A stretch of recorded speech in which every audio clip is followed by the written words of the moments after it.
The chevron locked with its familiar mechanical thunder, and Dr. Daniel Jackson looked up from his translation of the ancient text carved into the temple wall. 7 symbols confirmed. The event horizon exploded outward in its brilliant blue cascade before settling into the shimmering vertical pool that connected worlds across impossible distances. Through his radio, he heard Major Samantha Carter's voice from the MALP control back at the SGC. "Daniel, we're getting some unusual energy readings from that structure. The ancient power signatures are off the charts, way beyond anything we've cataloged." Daniel adjusted his glasses and studied the massive edifice rising from the jungle floor of P4X639. The architecture was unmistakably ancient, the elegant curves and geometric precision that had once belonged to the galaxy's first evolution, but something felt wrong. The bioluminescent patterns pulsing through the stones seemed almost organic, as if the building were breathing. "Jack, you seeing this?" he called to Colonel Jack O'Neill, who stood 20 meters away with his P90 raised, scanning the perimeter with TLC. "I'm seeing a creepy glowing building on a planet that probably wants to kill us, Daniel," O'Neill replied with his characteristic dry delivery. "So, business as usual. How long until you finish reading the owner's manual?" "The inscriptions aren't standard ancient," Daniel said, running his fingers along the carved symbols. "There's something else here. A second language interwoven with the ancient text. It's almost like—" He trailed off as the hair on the back of his neck stood up. The temperature had dropped 10 degrees in as many seconds. Carter's voice crackled with urgency. "Daniel, those energy readings just spiked. Something's activating inside that structure." Deep within the temple, in a chamber that had remained sealed for 30,000 years, cryogenic systems that predated human civilization began their wake-up protocols. Frost cracked and fell away from a stasis pod constructed from biomechanical materials that seemed to blur the line between grown and built. The figure inside was humanoid but wrong, too tall, too perfectly proportioned, skin the color of alabaster marble. Its eyes opened to reveal darkness that held no warmth, no recognition of anything resembling human emotion. The engineer remembered the mission. Remembered the countless worlds seeded with the genetic material that would become humanity. Remembered the decision made 2,000 years ago to correct the mistake, to unleash the accelerant and begin again. But this awakening was wrong. The ship, the beautiful crescent vessel that had carried it across galaxies, was damaged beyond repair. And the quantum signature of this world felt alien in ways that suggested more than mere distance from home. The engineer's massive hand, easily twice the size of a human's, pressed against the pod's interior surface. The biomechanical material responded instantly, dissolving like living mercury. It stood slowly, 9 feet of genetically perfected biology covered in the remnants of a biosuit that had partially fused with its skin over millennia. Its first breath in 30 millennia tasted of failure. The preservation protocols had worked, but the ship's navigation had clearly not. Through the temple's corridors, it moved with predatory grace, each footfall silent despite its immense mass. The architecture here was familiar in concept but foreign in execution. Another race had built this place, another civilization that had achieved technological heights. The engineer's vast intellect, evolved over millions of years of genetic self-modification, processed the implications immediately. Rivals. Competitors in the act of creation. Outside, TLC's symbiote stirred with sudden agitation. "O'Neill, I sense something approaching. It is unlike any Goa'uld presence I have known." "Carter, you getting anything on the life signs detector?" Jack asked, already moving into a defensive position. "Negative, sir. Whatever there isn't reading as, wait. I'm getting something massive. Humanoid, but the size that can't be right. It's showing over 8 feet tall and the biosignature is completely unlike anything in our database." Daniel had backed away from the temple entrance, his academic curiosity warring with the primal instinct that something apex was emerging. The air itself seemed to compress as a shadow fell across the doorway, a shadow far too large to be human. The engineer stepped into the alien sunlight and saw them. 4 figures, small and fragile, carrying primitive chemical propellant weapons. But their faces, those faces were unmistakable. The genetic pattern it had engineered on a world called Earth, in a solar system so distant that this awakening meant everything had gone catastrophically wrong. Humans. Here. Armed with technology they should not possess, standing before a temple built by another creator race entirely. For a moment that stretched into eternity, the two groups simply stared at each other. The engineer's black eyes tracked across each member of SG-1, reading genetic markers visible only to its enhanced perception.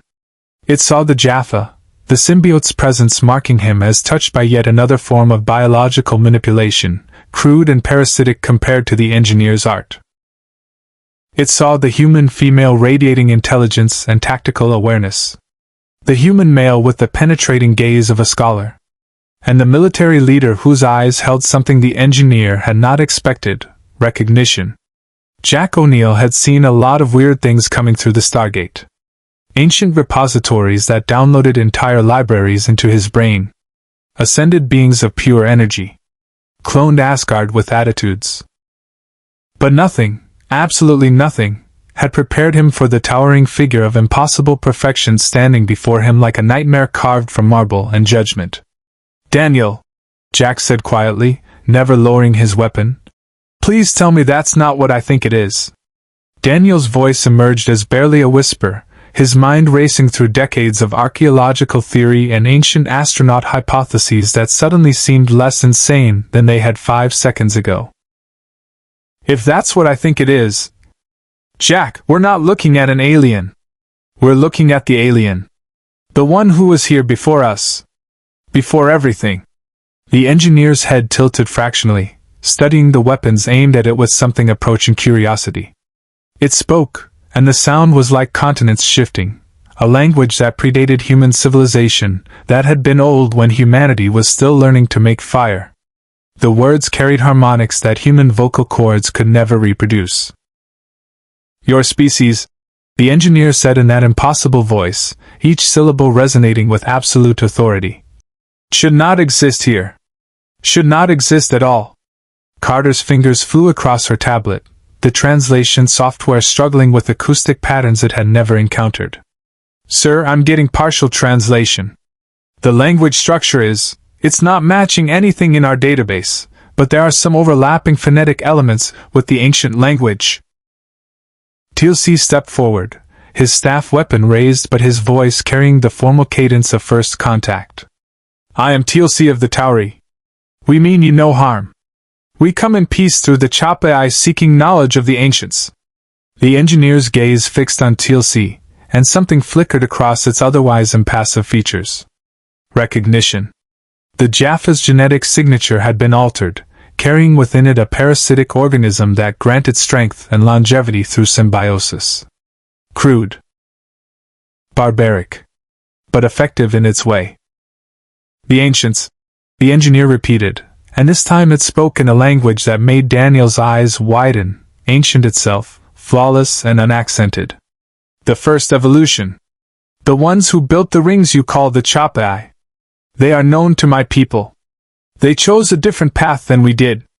They sought purity through technology and eventual transcendence. We sought perfection through biological manipulation and creation." Its eyes swept across the team again. "You carry their genetic marker. The gene that allows you to activate their technology. But you also carry mine. You are caught between two makers, children of rival philosophies." Jack's finger stayed on the trigger, but his mind was racing through the implications. The ancient gene that Carter had inherited, that let some humans activate ancient technology. This thing was saying humanity had been designed twice? "Okay, big guy, here's the situation. We're going to need you to come with us back through the Stargate. We have people who want to talk to you. Scientists, diplomats, people who use smaller words than Daniel. You're going to lower whatever weapons you're carrying, and we're all going to walk nice and slow back to the gate. Sound good?" The engineer regarded O'Neill with something that might have been amusement if its face had been capable of such expression. "You believe you can compel me? You, who carry the markers of my creation in every cell of your being." You who would not exist without my people's intervention on your world 30,000 years ago. It took a single step forward, and the ground trembled beneath its weight. I am the engineer. I am your maker and your judge. And I find this impossible circumstance intriguing. Carter's radio crackled with General Hammond's voice from the SGC. SG-1 report. What's your situation? Jack kept his eyes locked on the towering figure before him, every instinct screaming that they were standing before something that could end them with casual ease. But there was something in those ancient, emotionless eyes, a spark of genuine curiosity that reminded him of Daniel when he found a really good artifact. General, we've made contact with a new life form. 9 feet tall, claims to be humanity's creator, speaks ancient, and I'm pretty sure it could bench press a Teltac. Requesting backup and possibly a really big containment unit. Also, Daniel's head might explode from excitement, so medical team standing by. I heard that. Daniel muttered, but he was already stepping forward, hands raised in the universal gesture of peaceful intent. I'm Dr. Daniel Jackson. We've spent years studying the ancients, trying to understand the civilization that built the Stargate network. If you knew them, if you worked alongside them or competed with them, we need to understand. There's so much we don't know about our origins, about the galaxy, about why your creators decided you were a mistake. The engineer interrupted, and the temperature seemed to drop again. About why we returned to your world 2,000 years ago with the intention of destroying every trace of humanity with the accelerant. About why that mission failed and left us scattered across the stars, sleeping in ships that would never find their way home. The silence that followed was absolute. Even the jungle sounds seemed to pause, as if the planet itself held its breath. If you want to see more characters enter different universes, hit that subscribe button and drop the name of a character and the universe you'd want to see them in down in the comments below. Indeed. TLC's symbiote churned with agitation, responding to the predatory presence radiating from the engineer. You speak of destroying humanity. Such an action would make you an enemy to all who call Earth home. The engineer's head turned toward TLC with mechanical precision. The Jaffa. Enslaved by parasites who style themselves gods. Your Goa'uld masters are children playing with biological tools they do not understand. They take hosts and dominate minds, crude and inelegant. We create entire species from genetic foundations. We do not conquer, we design reality itself. It paused, processing something in its vast intellect. But you serve the Tauri now. You have broken the chains of false gods. That was not anticipated in our projections of human development. Jack's jaw tightened. The thing was analyzing them like specimens, like lab rats that had somehow learned to read. Yeah, well, we're full of surprises. Turns out being created doesn't mean staying created the way you wanted. We've got free will, big guy. Use it pretty regularly, actually. Especially when giant aliens tell us we're mistakes. The engineer studied O'Neill with renewed interest, its head tilting in a gesture that seemed almost avian. Something shifted in its expression, not quite respect, but recognition of an unexpected variable. Your military bearing suggests battlefield experience. Your defiance suggests survival instinct honed by conflict with superior forces. The Goa'uld have warred against your world, haven't they? The false gods have noticed that humanity has begun to spread through the Gate network.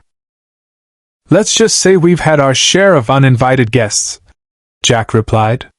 System lords, parasitic snakes, power-hungry megalomaniacs, the usual interstellar neighborhood problems. We're learning to deal with it. System lords, the engineer repeated, processing the term. Hierarchical dominance structures based on parasitic biological advantage and stolen technology. The Goa'uld did not build the devices they wield. They are scavengers of the ancients' legacy, just as... It paused, and for the first time something resembling uncertainty crossed its features. The ship's chronometric systems indicate approximately 30,000 years of suspended animation. The quantum signature of this sector suggests I am not merely far from my starting coordinates, but potentially in a different region of space-time entirely. The Ancients' ring network appears to have expanded far beyond what my people's records indicated. Either I have awakened in your far future, or the Ancients achieved more than we credited them with before we parted ways. Parted ways? Daniel seized on the phrase, his academic instincts overriding any sense of self-preservation. You knew them. The Ancients. You worked together?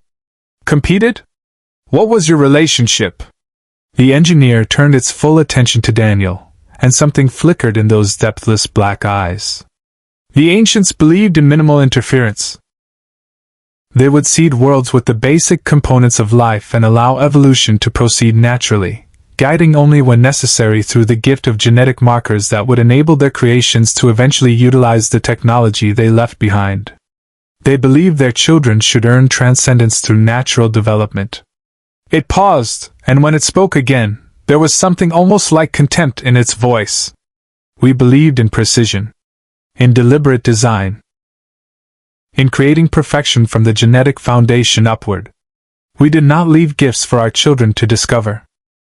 Just as I now scavenge the ruins of my own people's failure.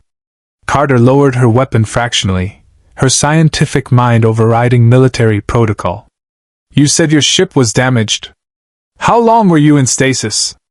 Do you know where the rest of your people are? The engineer's gaze fixed on her, and Carter felt the full weight of an intelligence evolved over millions of years focusing on her like a microscope on a bacterial sample.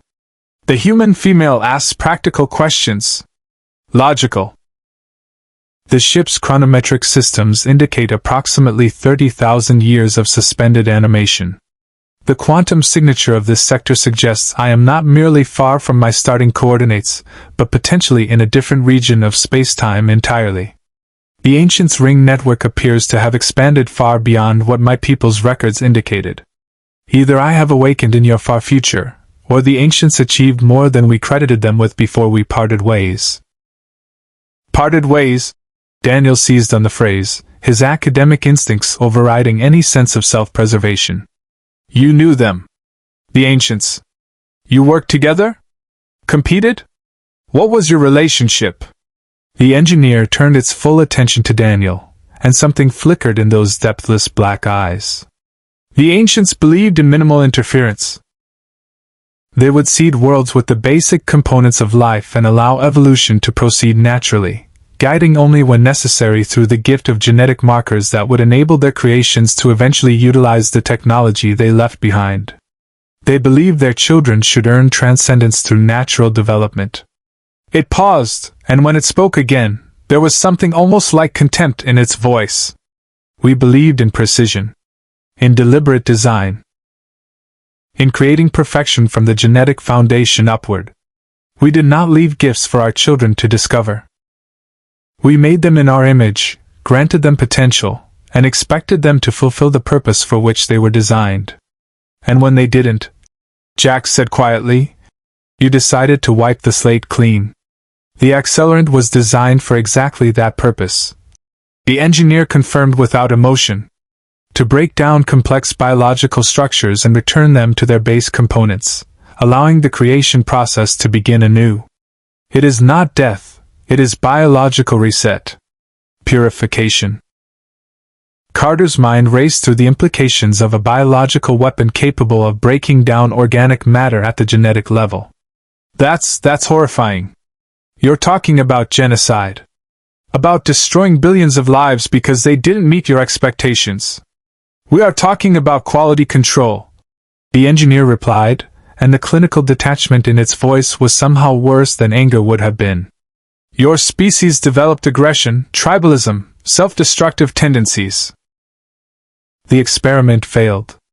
The logical response was to correct the error. Except you didn't. TLC observed.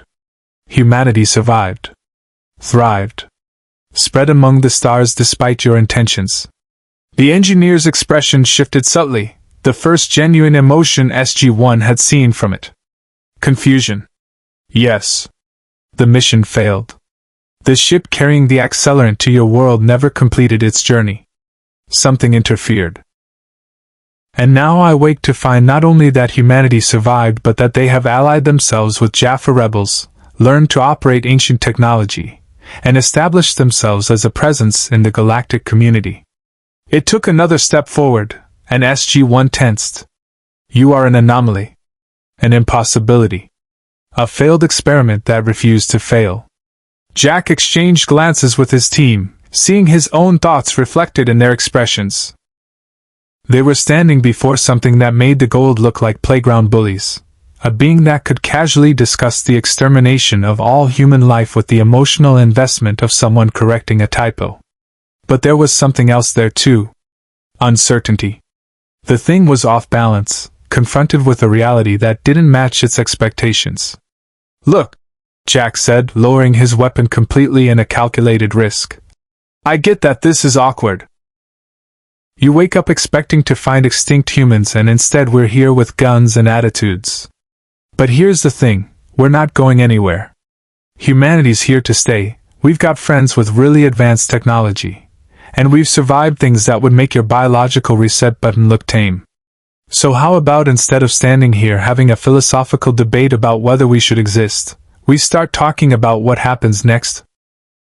The engineer studied O'Neill for a long moment, its vast intellect processing variables and possibilities. You propose cooperation. Alliance. Between creator and creation. I'm proposing we don't immediately try to kill each other. Jack clarified. Everything else we can figure out as we go. We've got resources, knowledge of the current political situation in this galaxy, and access to ancient technology that you clearly find interesting. You've got knowledge of humanity's origins, advanced biological understanding, and apparently a really effective bioweapon that I'm hoping stays theoretical. Seems like we might be useful to each other. O'Neill speaks wisdom. TLC added. The galaxy is vast and filled with threats to all who travel its pathways. The Goa'uld alone pose significant danger to any who oppose them. If you intend to survive in this time and place, you will require allies who understand the current balance of power. The engineer's gaze swept across the team once more, and Carter could practically see the calculations running behind those alien eyes. Finally it spoke. I will accompany you through the Chapai. I will observe your civilization, evaluate your development, and determine whether humanity represents a successful divergence from intended design or merely a prolonged failure. It paused, and something almost like dark humor entered its voice. And I will see what the ancients' rival creations have achieved while my people slept in frozen ships scattered across the void. Daniel let out a breath he hadn't realized he'd been holding. That's probably the best we're going to get, isn't it? Oh yeah, Jack confirmed, already keying his radio. General Hammond, this is O'Neill. We're bringing our guests back through the gate. You're going to want to clear the gate room, set up level 5 containment protocols, and possibly have a team standing by with really big guns. Also, someone should call the president. This is going to be one of those conversations. As SG-1 began the careful process of escorting the engineer back toward the Stargate, Carter fell into step beside Daniel. You realize we just made first contact with a being that could represent either the greatest archaeological discovery in human history or the potential extinction of our entire species, right? Daniel adjusted his glasses, his eyes fixed on the towering figure moving ahead of them with eerie grace. Sam, I stopped being surprised by that combination about 3 years ago. It's basically our job description at this point. The engineer paused at the edge of the jungle clearing, its eyes fixing on the Stargate with an expression that might have been reverence, or might have been calculation. The ancients' greatest achievement, it said softly. The ability to fold space itself, to connect worlds across impossible distances. We could never match this. Our ships traveled between stars, but we could not make the stars themselves neighbors. For the first time, its voice carried something other than clinical detachment. It carried wonder. And perhaps, deeply buried envy. Jack watched the massive figure approach the gate, every instinct screaming that they were playing with forces beyond their control. But then again, that was pretty much every Tuesday at the SGC. Dial it up, Carter. Let's introduce our maker to Earth. I'm sure this won't end badly at all. The chevrons began to lock, each encoded symbol a step closer to bringing something humanity was never meant to meet into the heart of their homeworld. As the wormhole exploded into existence, the engineer turned to face SG-1 one final time. "Your creators intended to destroy you," it said. "The ancients' children learned to ascend beyond physical form. What will humanity's legacy be, I wonder? What will you create, or become, or destroy before your experiment reaches its conclusion?" Jack stepped toward the shimmering event horizon, P-90 held ready, commitment to the insane decision already made. "Guess you'll have to stick around and find out. Welcome to Earth, big guy. Try not to judge us too harshly." And with that, SG-1 and humanity's ancient creator stepped together into the wormhole, crossing light years in an instant to bring the impossible home. The event horizon spat them out in the SGC gate room, and immediately 24 weapons trained on the engineer's towering form. The iris had been left open on General Hammond's orders, but the room had been cleared except for SF teams positioned behind reinforced barriers. Red alert klaxons echoed off concrete walls as the massive figure stepped down the ramp with movements that seemed almost liquid despite its size. "Hold your fire," Hammond's voice boomed through the speakers. From the control room observation window, he stood flanked by Dr. Janet Fraser and a full security detail, his weathered face grave as he took in the being that dwarfed even TLC. "SG-1, report to the briefing room immediately. Our guest will be escorted to isolation room 3. The engineer's head swiveled toward the blast doors, the observation windows, the security cameras tracking its every movement. "Containment protocols," it observed without apparent concern. "Prudent. You treat me as a potential biological threat. Wise, considering what I carry." Carter's eyes widened. "Sir, it's referring to the weapon it mentioned. The biological accelerant. Isolate and secure." Hammond ordered instantly. "Full hazmat teams on standby. Nobody approaches until Dr. Fraser clears the threat assessment." The engineer raised one massive hand, and every weapon in the room shifted to track the movement. "The accelerant remains sealed within the ship's containment systems on the planet you designate P4X639. I did not bring it through your ring. That would be—" It paused, searching for the word. "Impolite for a first meeting." Jack barked a short laugh despite the tension. "Oh good. Giant extinction button has manners. That's comforting." 20 minutes later, the briefing room felt cramped despite its size. The engineer had been sedated, not successfully, and then simply convinced to wait in the isolation chamber while SG-1 delivered their preliminary report. Hammond sat at the head of the table, fingers steepled, listening to the impossible with the same expression he used for routine mission debriefs. "Let me see if I understand correctly," Hammond said when Daniel finished explaining. "This being claims to have genetically engineered humanity 30,000 years ago, decided we were a mistake 2,000 years later, and was en route to wipe us out with a biological weapon when something went wrong." "That's the short version, sir," Daniel confirmed. "The longer version involves competing creator races, the ancients' philosophy of minimal interference versus the engineer's active design approach, and implications about human evolution that could revolutionize everything we understand about our origins. And it's currently sitting in our facility, presumably indestructible, with knowledge of a bioweapon that could theoretically destroy all human life." Hammond's expression hardened. "Colonel, your assessment of the threat level?" Jack leaned back in his chair. "Sir, if it wanted us dead, we'd be dead. That thing moved like nothing I've ever seen, and I got the distinct impression our weapons would have annoyed it at best. But here's the thing, it's curious. Off balance. We're not supposed to exist the way we do, and that's eating at it. Tactically, I'd say we've got a window where its scientific interest outweighs its quality control instincts. The engineer appears to be operating on logic rather than emotion," TLC added. "It evaluates situations and makes decisions based on calculated outcomes.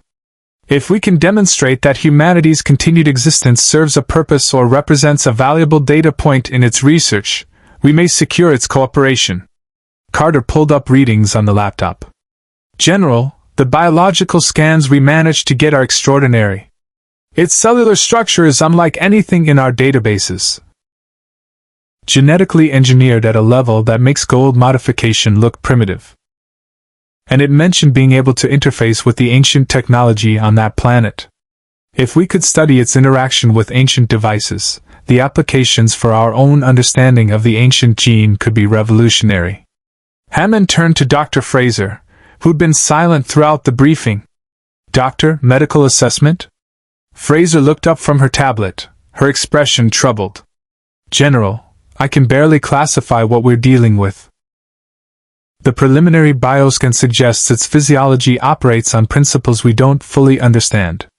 Enhanced musculature, redundant organ systems, cellular regeneration that makes Goa'uld healing look slow. If it's telling the truth about creating humanity, then we're looking at something that's to us what we are to amoebas. And it wants to evaluate whether we're worth keeping around. Daniel added quietly, we're being judged by our own creator. The psychological implications alone are staggering. Hammond stood, moving to the window that overlooked the gate room. We've faced system lords who claim to be gods. We've encountered ascended beings with genuine power beyond our comprehension. But this, he turned back to his team. This is something different. If its claims are true, we're not just dealing with an advanced alien. We're dealing with the source. Permission to speak freely, sir? Jack asked. Granted. I think we're looking at this wrong. Yeah, it's our creator. Yeah, it wanted to wipe us out. But it failed, and we're still here. We've survived the Goa'uld, replicators, and every other nightmare the galaxy's thrown at us. We didn't ask for its permission to exist then, and we sure as hell don't need it now. What we need is information, about the ancients, about human potential, about anything it knows that could help us survive. This thing's a resource, General. A terrifying, potentially genocidal resource, but a resource nonetheless. The intercom crackled. General Hammond, you have an incoming wormhole. It's SG-3's IDC. Hammond moved to the control room, SG-1 following. Colonel Makepeace's team came through at a run, their uniforms scorched and weapons depleted. Makepeace himself had a gash across his forehead, blood streaming down his face. Sir? Makepeace gasped. We've got a situation. Goa'uld patrol ships detected unusual energy readings from P4X639. They followed us back to the gate. A full Jaffa battalion came through before we could close the iris. Sir, they know something valuable is on that planet, and they're going to want it. Hammond's expression went stone cold. Were you followed here? Negative, sir. We dialed 3 dummy addresses before coming home. But General, they've got the gate address. They're going to send scouts through, and when they find that ancient facility, and the engineer's ship. Makepeace didn't need to finish the sentence. Carter's mind raced. The Goa'uld would see the engineer as either the ultimate host or a threat to their dominance. Either way, they'd send everything they had to capture or kill it. From the isolation chamber's monitoring station, an alarm suddenly blared. The engineer had stood, its head tilted as if listening to something no one else could hear. When it spoke, its voice carried through the intercom with eerie calm. The false gods approach. They sense genetic superiority and covet it. How predictable. How tiresome. It turned to face the camera directly, those black eyes seeming to stare through the lens into the souls of everyone watching. Your system lords will come for me. They will send their enslaved Jaffa and their stolen ships. And you will be forced to choose, children of Earth. Do you protect your creator from those who would claim mastery over you both? Or do you deliver me to them and hope they leave you in peace? The briefing reconvened with a new urgency. Hammond had authorized temporary release of the engineer from isolation, under heavy guard, to assess the Goa'uld threat. Now it stood in the corner of the room, too large for any chair, observing the tactical discussion with clinical detachment. We've identified the Goa'uld force as belonging to Baal's domain, Carter explained, pulling up reconnaissance data. 3 Hatak motherships in orbit around P4X639, with ground forces establishing a perimeter around the ancient facility. They're being cautious. Whatever energy signatures they detected have them spooked. Baal is cunning among the System Lords, TLC said. He will not rush into unknown territory. He will probe defenses, gather intelligence, then strike with overwhelming force once he understands what he faces. The engineer's head tilted with interest. Baal, the Canaanite deity. Your parasitic overlords continued the pattern of claiming divine authority over populations too primitive to recognize biological manipulation. It paused. Show me their technology. I would understand what the Goa'uld have scavenged from more advanced civilizations. Daniel pulled up images of Hatak vessels, staff weapons, and Goa'uld energy shields. The engineer studied each with an expression that gradually shifted towards something resembling contempt. Derivative. It pronounced finally. Every system is adapted from ancient, Asgard, or other conquered technologies. They build nothing themselves. Create nothing original. They are parasites in every sense, biological and technological. Its black eyes fixed on Hammond. And you face them with chemical propellant weapons and stolen gate addresses. How have you survived? Guts, determination, and making allies, Jack replied. Turns out being the underdog has advantages. We're scrappy. Also, we learn fast, Carter added, pulling up schematics of the X-302 fighter program and adapted Naquadah generators. We've integrated Goa'uld technology with our own, reverse-engineered ancient devices when possible, and we've started building our own defensive capabilities. We're not helpless. The engineer leaned forward, examining the technical specifications with sudden intensity. You have achieved Naquadah reactor efficiency at 68% of theoretical maximum. Impressive for a species only recently introduced to the material's properties. The Goa'uld themselves rarely exceed 70%. It straightened. You are adaptable. That was not a trait we intentionally designed, yet it appears to be your primary survival mechanism. Yeah, well, survival of the fittest tends to favor the flexible, Jack said. Speaking of which, Bale's going to find your ship eventually. When he does, what's he going to get his hands on? The engineer considered the question. The ship's primary systems are biometrically locked to my genetic signature. Without me, the vessel is inert. However, the accelerant containment units operate on independent power. If breached improperly, the biological agent would be released. It paused, and something almost like concern flickered across its features. The accelerant does not discriminate. It would consume Goa'uld, Jaffa, and human alike, breaking down complex organic structures indiscriminately within a radius of approximately 500 of your kilometers. The room went silent. 500 kilometers. Fraser repeated, her voice hollow. That would sterilize an area the size of a small country. The accelerant is designed for planetary reset. The engineer confirmed without emotion. Atmospheric dispersal patterns would allow it to spread across an entire biosphere within 72 hours. All complex multicellular life would revert to base organic compounds. Hammond's jaw set. Then we can't let Baal get anywhere near that ship. Colonel O'Neill, recommendations? Jack stood, moving to the tactical display. We go back through, hit them hard and fast before they can establish full ground control. SG-1, SG-3, and maybe SG-5 for backup. Plant Naquadah-enhanced explosives around the ship's containment area. If Baal breaches the hull, we detonate and vaporize the whole thing before the accelerant can spread. That would destroy invaluable technology, Daniel protested. Not to mention the archaeological significance of the site itself. Better than accidentally ending all life on the planet, Jack countered. We can't study artifacts if we're all puddles of organic soup. The engineer's voice cut through the debate. There is an alternative. I can interface with the ship's systems remotely through the ancient facility's communication array. The technology your people call the Stargate operates on principles compatible with my people's bioneural networking. I can trigger the ship's self-destruct protocols before the Goa'uld breach containment. Carter's eyes widened. You can transmit commands through the gate network? That shouldn't be possible. The wormhole only allows one-way matter transmission. Matter, yes.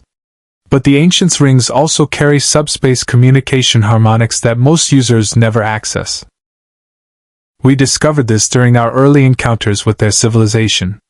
Information can flow both directions if one knows the correct frequencies. The engineer's expression suggested this should be obvious. Your scientists have not explored the full capabilities of the technology you wield. Probably because we've been too busy not dying. Jack muttered. Hammond made his decision. Colonel, you'll take SG-1 back through to P4X639. Establish a secure perimeter while our guest attempts to remotely access the ship. If the Goa'uld detect your presence before the ship is destroyed, you fall back immediately. We're not risking personnel for technology we can't fully understand anyway. What about him? Jack gestured to the engineer. He comes with us, or stays here under guard? It comes with you. The engineer stated flatly. The bioneural interface requires my physical presence near the ancient communication array. The connection must be established directly. Teal's CS expression darkened. Bringing the engineer into a combat zone increases risk. If Baal's forces capture it, they gain access to genetic engineering knowledge that would make them immeasurably more dangerous. They would attempt to. The engineer corrected. Goa'uld hosts are genetically inferior vessels. Even if they implanted a symbiote in my body, an act that would fail due to my enhanced immune response, they could not access the knowledge stored in my genetic memory. We do not record information the way you do. Our DNA itself is the archive. Comforting, Jack said dryly. Sir, we'll need hazmat protocols in place. If we're anywhere near that ship when things go wrong. Already arranged, Fraser interrupted. I'm sending biocontainment suits rated for level 4 pathogens. They won't stop the accelerant if full release occurs, but they might buy you enough time to get back through the gate. Daniel stepped forward. General, I should go too.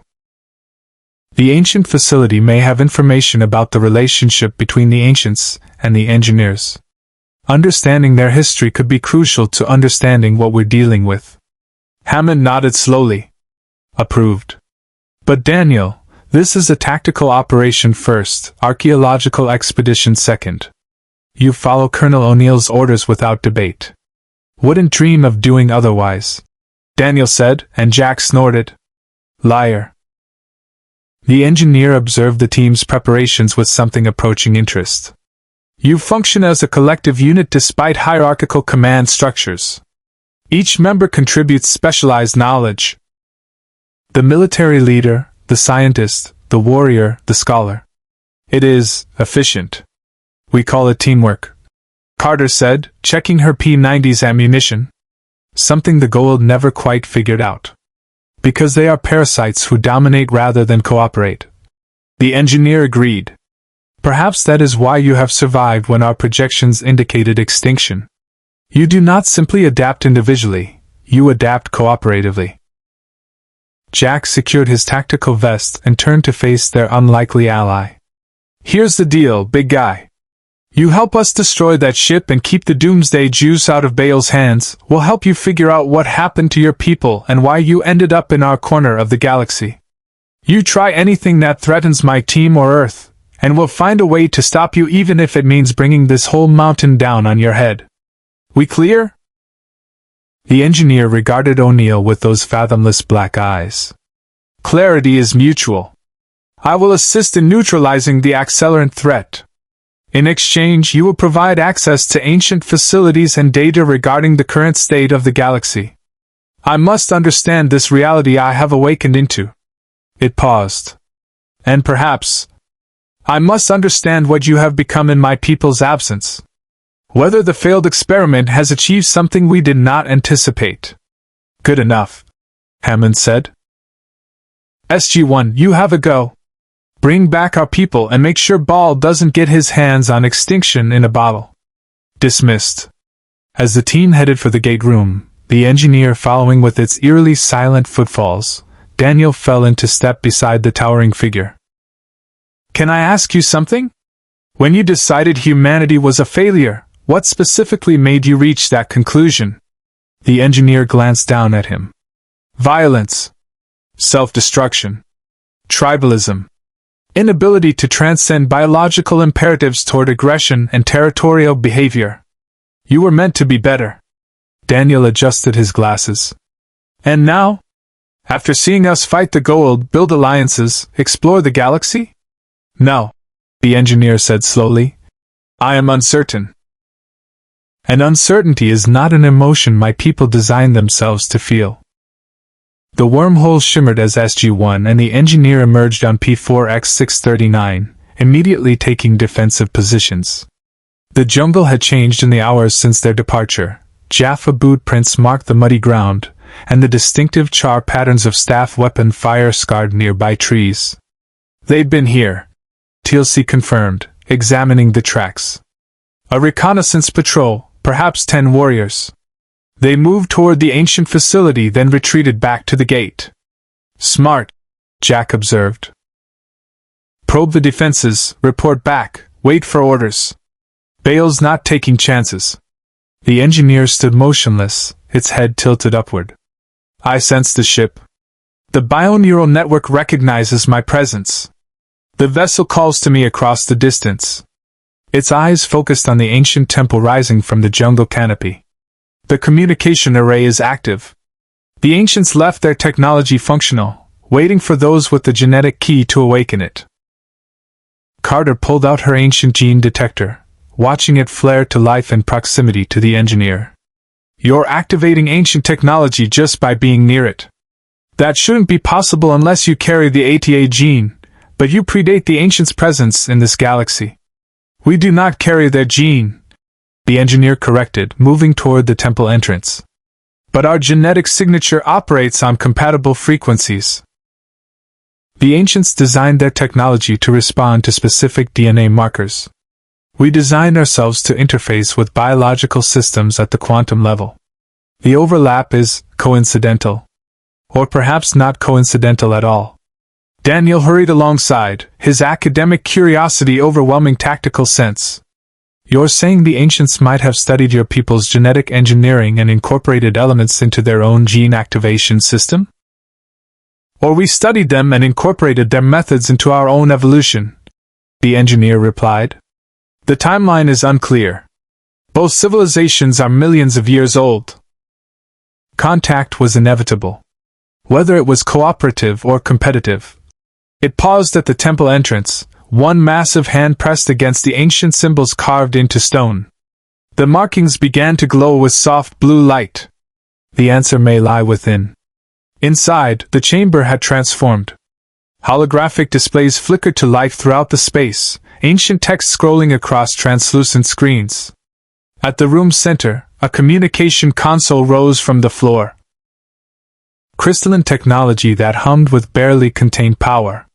Carter, Daniel, secure the perimeter, Jack ordered. TLC, watch our backs. If Bale's Jaffa come knocking, I want warning. He turned to the engineer. You've got 10 minutes to work your magic. After that, we're gone whether that ship's destroyed or not. The engineer approached the console, its movements deliberate. When its fingers touched the crystal interface, the entire chamber responded. Lights intensifying, harmonics building to an almost painful pitch. Ancient text rearranged itself into patterns Daniel had never seen before. It's not ancient, Daniel breathed, studying the transforming symbols. Or it is, but it's older. A proto-language maybe? Something from before the ancients fully developed their written system? It is the language both our people spoke when we first encountered each other, the engineer said, its attention focused on the console. Before philosophy divided us. Before the ancients chose technology and ascension while we chose biological perfection and direct creation. Its hands moved across the interface with increasing speed. The communication array connects to the ship. The bioneural network recognizes my command codes. I am initiating the self-destruct sequence. On the holographic display, an image formed. The engineer's ship, a crescent of biomechanical beauty half buried in the jungle floor 15 kilometers away. Swarming around it like insects were dozens of Jaffa, their staff weapons trained on the sealed hull while combat engineers worked to breach the exterior. Bale's forces are already at the ship, Carter reported, her voice tight. Sir, they're cutting through the hull plating. If they breach containment before the self-destruct completes. I am aware, the engineer interrupted. Its black eyes reflected the holographic readouts, processing information at superhuman speed.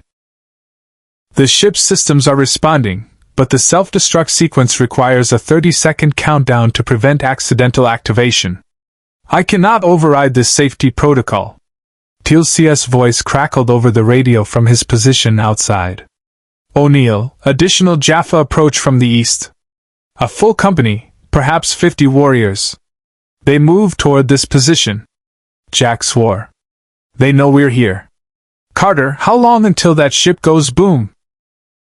23 seconds according to the countdown. Carter read from the ancient display. But sir, the Jaffa at the ship, they're about to breach the cargo hold where the accelerant is stored.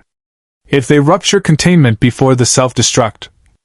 The engineer's hand slammed down on the console with enough force to crack stone. The ship will detonate. The accelerant will be vaporized in the fusion reaction. All biological material within the blast radius will be instantaneously destroyed, including Bale's forces. It turned to face Jack. But the explosion will register on Goa'uld sensors. Baal will know something of immense value was here. He will investigate thoroughly. He will find this facility. And he will find evidence of my presence. Can you erase the data? Daniel asked urgently. Wipe the ancient records of your people's contact? Not in 15 seconds, the engineer replied flatly. Jack made the decision instantly. Then we take it with us. Daniel, download everything you can to your portable storage. Carter, rig the console to overload after we're through the gate. We leave Baal nothing but rubble and questions. The countdown hit 10 seconds as staff weapon fire erupted outside. Teal'c's weapon returned fire, the distinctive whine of his modified staff weapon cutting through jungle sounds. They come in force! Teal'c shouted. We must leave now! Carter's fingers flew across her tablet, interfacing with the ancient systems. Sir, I've set a feedback loop in the power matrix. 30 seconds after we dial out, this whole chamber goes up. Daniel yanked data crystals from the console's storage ports, stuffing them into his pack. There's centuries of contact logs here, possibly more. The ancients documented their entire relationship with the engineer civilization. Great, read it on the plane. Jack snapped. Move! The holographic display showed the engineer's ship 5 seconds from detonation. Around it, Jaffa combat engineers had just breached the hull, their triumph about to become their annihilation. 3 seconds. The engineer stood motionless, watching its people's legacy about to be erased. For the first time, emotion flickered across its features, something that might have been grief or might have been relief. 2 seconds. We go, the engineer said quietly. The ship dies. The accelerant dies. And with it, the mission that defined 30,000 years of purpose. 1 second. The jungle 15 kilometers away erupted in a fusion fireball that turned night into noon. The shockwave hit the ancient facility like a physical blow, the building's structural integrity fields absorbing energy that would have leveled normal architecture. On the holographic display, thermal signatures of 200 Jaffa warriors simply ceased to exist. Jack made the decision instantly. Then we take it with us. Daniel, download everything you can to your portable storage. Carter, rig the console to overload after we're through the gate. We leave Baal nothing but rubble and questions. The countdown hit 10 seconds as staff weapon fire erupted outside. Teal'c's weapon returned fire, the distinctive whine of his modified staff weapon cutting through jungle sounds. They come in force! Teal'c shouted. We must leave now! Carter's fingers flew across her tablet, interfacing with the ancient systems. Sir, I've set a feedback loop in the power matrix. 30 seconds after we dial out, This whole chamber goes up. Daniel yanked data crystals from the console's storage ports, stuffing them into his pack. There's centuries of contact logs here, possibly more. The ancients documented their entire relationship with the engineer civilization. Great, read it on the plane. Jack snapped. Move! The holographic display showed the engineer's ship 5 seconds from detonation. Around it, Jaffa combat engineers had just breached the hull, their triumph about to become their annihilation. 3 seconds. The engineer stood motionless, watching its people's legacy about to be erased. For the first time, emotion flickered across its features, something that might have been grief or might have been relief. 2 seconds. We go, the engineer said quietly. The ship dies. The accelerant dies. And with it, the mission that defined 30,000 years of purpose. 1 second. The jungle 15 kilometers away erupted in a fusion fireball that turned night into noon. The shockwave hit the ancient facility like a physical blow, the building's structural integrity fields absorbing energy that would have leveled normal architecture. On the holographic display, thermal signatures of 200 Jaffa warriors simply ceased to exist. Jaffa retreat, TLC reported, falling back toward the temple entrance. The explosion has broken their assault. Jack grabbed Daniel's arm, pulling him toward the Stargate. Carter, dial us home.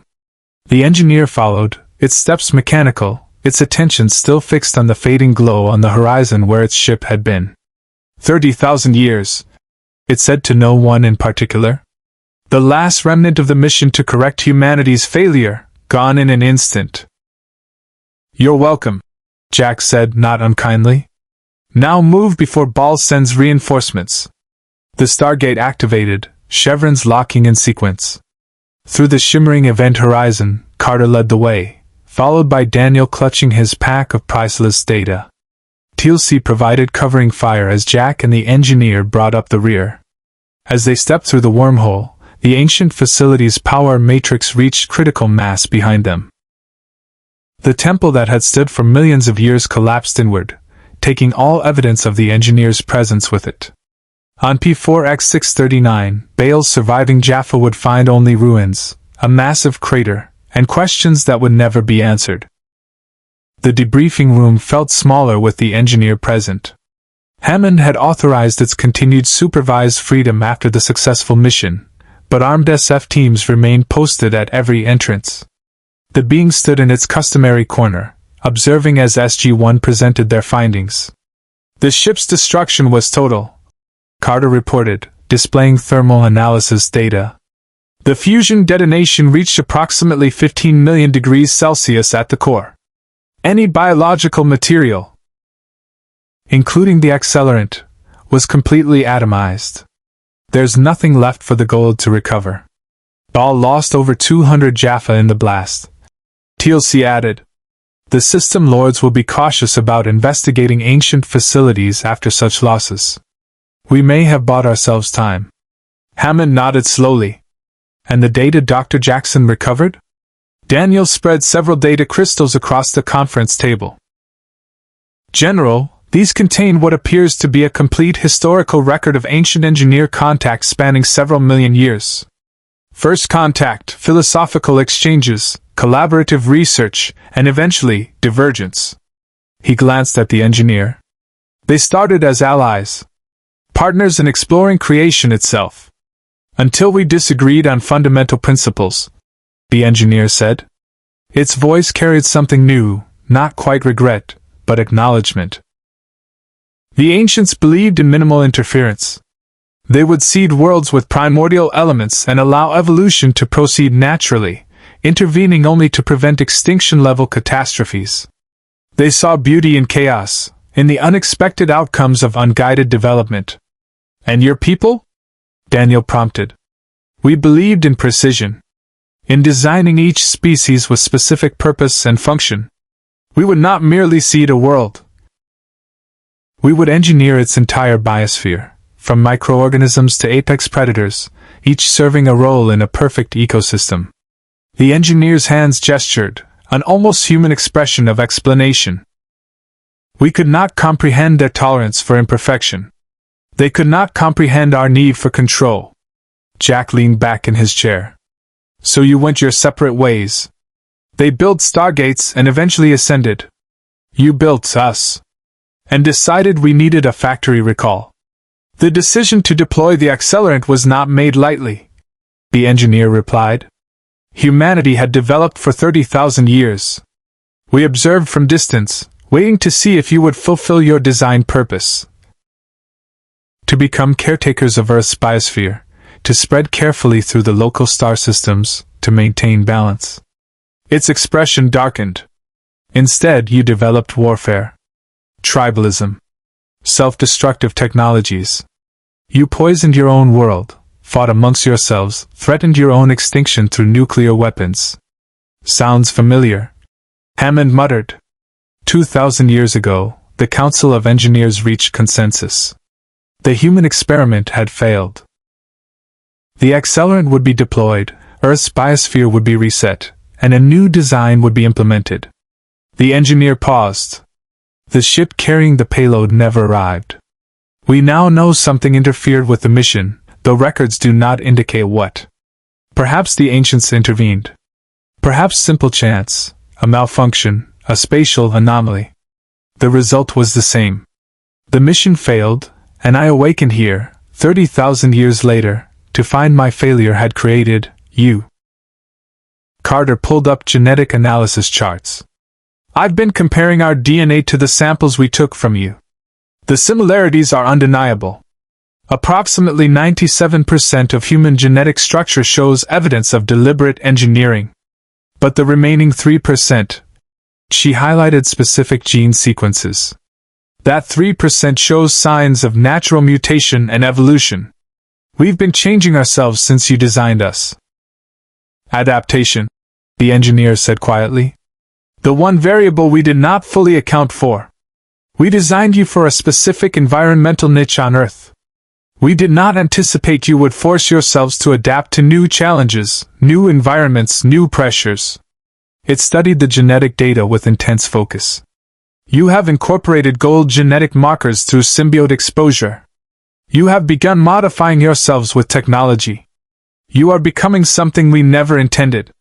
Is that bad? Daniel asked. The engineer was silent for a long moment. I do not know. This is unprecedented. No other species we designed has evolved so far from initial parameters while retaining core functionality. Its black eyes swept across the team. You should be extinct. By all projections, your aggressive tendencies and technological advancement should have led to self-annihilation millennia ago. Yet you survive. Thrive. Spread among stars. Fight gods and win. We're stubborn, Jack said. It's kind of our thing. An alarm suddenly blared throughout the facility. Hammond immediately keyed the intercom. Report. Sir, incoming wormhole. The gate technician responded. It's not a scheduled arrival. No IDC signal. The team rushed to the control room overlooking the gate. The iris remained closed as the event horizon shimmered behind it. Then a familiar voice echoed through the communication system. Talk array, using the emergency override frequency. This is Jacob Carter of the Talk array. I'm coming through alone. Open the iris. Hammond nodded to the technician. The iris spiraled open, and Jacob emerged, his expression grave. The older man's eyes immediately found his daughter. Sam. We need to talk. The Takare High Council has been monitoring Goa'uld communications. Ball is furious about the losses on P4X639, but more importantly, he noticed the engineer and stopped mid-sentence, his Takare symbiote Selmac clearly agitated. Dad, it's okay, Carter said quickly. This is... I know what it is, Jacob interrupted, Selmac's voice overlaying his own. Takare genetic memory extends back thousands of years. We remember fragments, legends of beings who came before the Goa'uld, before the System Lords claimed dominion over the galaxy. The creators. The first builders. Selmac's eyes blazed. You are engineer. Your people seeded countless worlds with life. The engineer tilted its head. The Takare. Goa'uld who rebel against their own kind through willing symbiosis. An interesting adaptation of parasitic behavior into something approaching mutualism. It stepped closer. Your genetic memory is accurate. My people seeded this galaxy with biological experiments long before your Goa'uld progenitors evolved intelligence. Jacob's expression hardened. The Takare Council needs to know your intentions. If the engineers have returned, if you plan to resume your experiments, entire civilizations could be at risk. I am alone, the engineer stated. The last of my kind in this region of space. My people's fate remains unknown. The mission I was tasked with is obsolete. I have no authority to resume planetary engineering protocols, even if I desired to. Then why are you here? Jacob demanded. Why help the Tauri destroy your own ship? Because the accelerant is indiscriminate destruction, not creation. Because I have observed these humans and found them unexpected. The engineer's gaze shifted to Hammond. And because your Goa'uld enemies also seek to understand and exploit my people's legacy. That makes us allies by necessity, if not by philosophy. Jacob exchanged a look with Hammond. General, the Takare have intelligence that might be relevant. Ball isn't the only System Lord interested in P4X639. Our operatives report that Anubis has also taken notice of the unusual energy signatures. The room went cold. Anubis, the half-ascended Goa'uld with access to ancient knowledge, represented a threat on an entirely different level than conventional System Lords. Anubis, the engineer repeated. I have observed references to this entity in the data we recovered. A Goa'uld who attempted to ascend but was rejected by the ancients, leaving him trapped between physical and energy states. Its expression showed the first sign of genuine concern. A being with access to ancient technology and knowledge combined with Goa'uld ambition and cruelty. This is problematic. Problematic, Jack echoed. That's one word for it. Catastrophic nightmare is another. Some Max spoke through Jacob. Anubis seeks genetic engineering secrets. He experiments constantly, creating new types of warriors, enhancing Jaffa beyond normal parameters, building super soldiers. If he learns that an engineer survived, that your knowledge of biological manipulation exists. The symbiote's concern was palpable. He would stop at nothing to capture you. And unlike Baal, Anubis has the ancient knowledge to potentially succeed. The engineer processed this information with visible calculation. Then we share a common enemy. Anubis represents corruption of both ancient philosophy and Goa'uld parasitism, the worst aspects of both civilizations combined. He must not gain access to engineer genetic engineering protocols. Hammond made his decision. Colonel Carter, you'll work with the Takare to establish intelligence-sharing protocols regarding Anubis's movements. TLC, coordinate with Jaffa resistance contacts. We need early warning if Anubis mobilizes forces. Daniel, those data crystals are now our top priority for translation. Anything about engineer capabilities that Anubis might seek. What about our guest? Jack asked, nodding toward the engineer. Hammond turned to the towering figure. You said you need allies in this galaxy? Right now you're looking at them. The Takare, Earth, and the Jaffa resistance. We're all fighting the Goa'uld, and now we all have a stake in keeping engineer knowledge out of Anubis's hands. Are you willing to work with us? Truly work with us, not just as an observer judging humanity's worth? The engineer stood silent, its ancient mind processing implications that spanned millions of years of philosophy and purpose. Finally it spoke.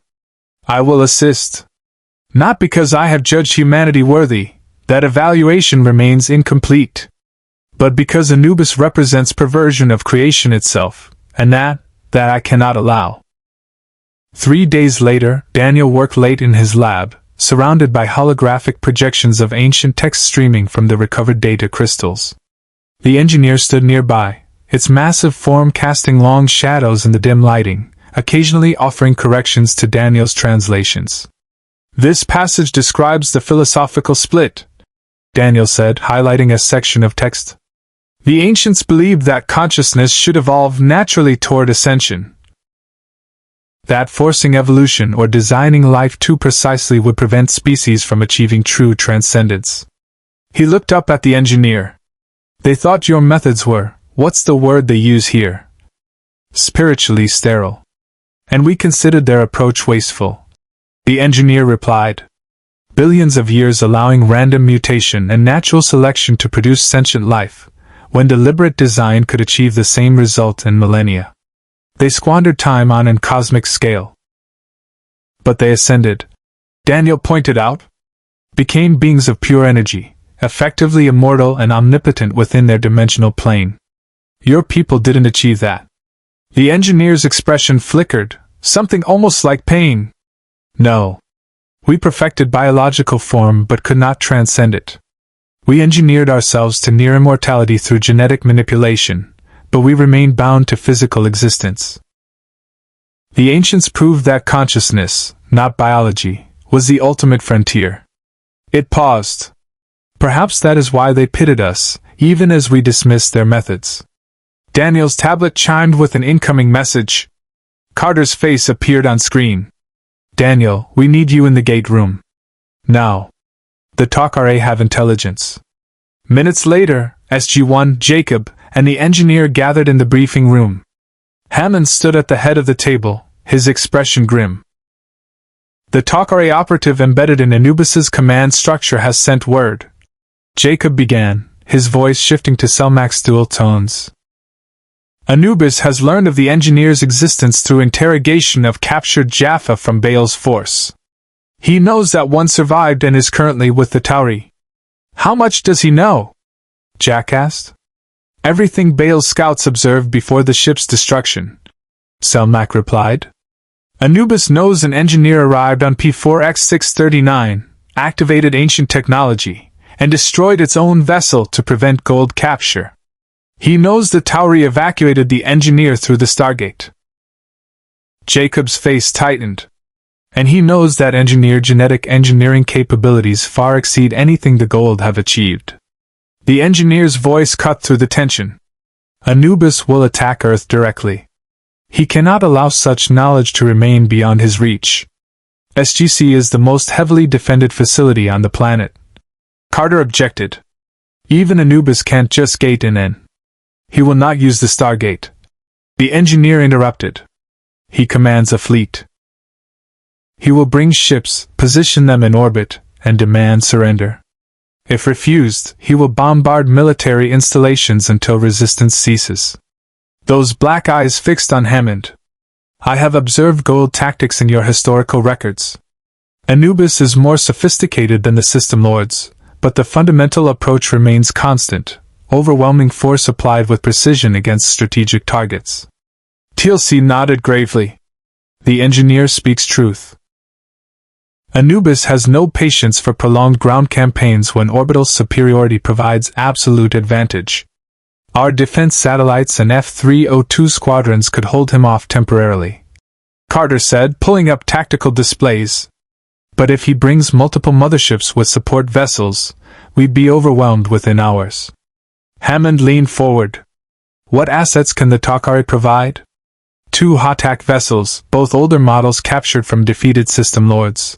Selmac answered. Against Anubis's advanced fleet, they would be symbolic resistance at best. The Asgard? Daniel suggested. Thor's currently dealing with replicator incursions in the Asgard home galaxy, Jack said. Even if we could contact him, he's weeks away at minimum. Silence settled over the room as the implications sank in. Earth's defenses, impressive against conventional Goa'uld forces, would crumble before Anubis's superior technology and ancient enhanced knowledge. The engineer spoke quietly. There is another option. The data crystals DR. Jackson recovered contained specifications for weapons systems my people developed. Biological weapons, yes, but also defensive technologies designed to counter the ancients' energy-based armaments. It turned to Carter. Your scientists could not replicate them. The engineering requires understanding of bioneural interfaces and genetic-level programming. But I could. Given time and resources. How much time? Hammond demanded. To construct a planetary defense grid capable of repelling Anubis's fleet? 3 months, perhaps 4, assuming access to sufficient Naquata and manufacturing facilities. Jack laughed bitterly. Great. And how long until Anubis gets here? Jacob checked his intelligence reports. Takare operatives indicate Anubis is assembling his fleet now. Best estimate, 2 weeks, possibly 3 if we're lucky. Then we cannot build sufficient defenses in time, the engineer concluded. Alternative strategies must be considered. Daniel stood abruptly, moving to the ancient data displays. Wait. What if we're approaching this wrong? Anubis wants engineer knowledge, right? Specifically, genetic engineering capabilities that would let him create better soldiers, better hosts, better weapons. Your point, Dr. Jackson? Hammond asked. What if we give it to him? The room erupted in protest, but Daniel pressed on. Not the real knowledge. A fake. We use the engineer to create falsified genetic engineering data that looks legitimate but contains fatal flaws. Anubis takes the bait, withdraws his forces, and when he tries to implement the technology, Daniel gestured to the engineer. What happens when genetic engineering is done incorrectly? The engineer's expression shifted into something approaching admiration. Cascading cellular failure. Genetic structures collapse at the molecular level. Any organism subjected to flawed engineering protocols would experience systemic biological breakdown. It tilted its head thoughtfully. You propose a Trojan horse. Knowledge that appears valuable but is actually poison. Would it work? Carter asked, her mind already racing through the technical implications. Against most Goa'uld, no, the engineer said. They lack the sophistication to implement advanced genetic engineering. But Anubis has accessed ancient knowledge. He would recognize authentic engineered data structures and believe himself capable of utilizing them. A pause. The deception would need to be extraordinarily subtle. Flaws buried deep within otherwise legitimate protocols, undetectable until implementation was already underway. Teal's CS expression showed concern. Anubis is cunning. He will test any knowledge extensively before full deployment. He may discover the deception. Not if the flaws only manifest under specific conditions, the engineer countered. Genetic engineering operates on quantum-level probabilities. I could design protocols that function perfectly in laboratory conditions but fail catastrophically when scaled to mass production or applied to combat situations. Hammond exchanged glances with Jacob. The Takare's assessment? Selmac's voice emerged. It is audacious. Risky. If Anubis suspects deception, he would attack Earth with everything he commands. But if successful, we eliminate his interest in engineered technology while potentially sabotaging his super soldier programs for years. And if we don't do anything, Jack added, he attacks anyway and we fight a battle we can't win. At least this way we're controlling the engagement. The engineer looked at each member of the assembled group. You would trust me to create this deception? To fabricate genetic engineering data convincing enough to fool a being with ancient knowledge? I could instead provide legitimate protocols, ensure Anubis's success, and guarantee humanity's destruction. Hammond met those ancient black eyes without flinching. Yes, we're trusting you. Because despite your original mission to destroy us, you've helped protect Earth from the Goa'uld. You destroyed your own ship rather than let it fall into enemy hands. And right now, you're the only one who can pull this off. He paused. So I'll ask you directly. Are you with us or against us? The engineer stood motionless for 10 seconds that felt like hours. Finally it spoke. I am uncertain of humanity's ultimate value. But I am certain that Anubis represents corruption of creation itself. I will fabricate the genetic engineering data. I will make it convincing enough to deceive even one who wields ancient knowledge. Those massive hands clenched into fists. And when his super soldiers collapse into genetic chaos, he will learn that some knowledge is too dangerous to steal. Then we have a plan, Hammond said. Colonel O'Neill, You'll coordinate with the Takare on delivery protocols. Major Carter, work with our guest on the technical specifications. Dr. Jackson, continue translating those crystals. We need to understand exactly what capabilities we're pretending to offer. TLC, reach out to Jaffa resistance contacts. If Anubis commits his forces here, that creates opportunities elsewhere. As the meeting adjourned, Daniel approached the engineer. Can I ask you something? Why are you really helping us? The engineer gazed down at the small human who asked such large questions. Because you are an impossibility that refuses to cease being impossible. And perhaps... It paused, something almost like wonder in its voice. Perhaps the failed experiment has become the most interesting data point in 30,000 years of observation. Carter's lab had been transformed into a genetic engineering workshop. Holographic DNA helices rotated in the air above workstations where the engineer manipulated code that represented the building blocks of life itself. The being worked with focused intensity, its massive fingers interfacing with ancient technology adapted to display engineer biological programming.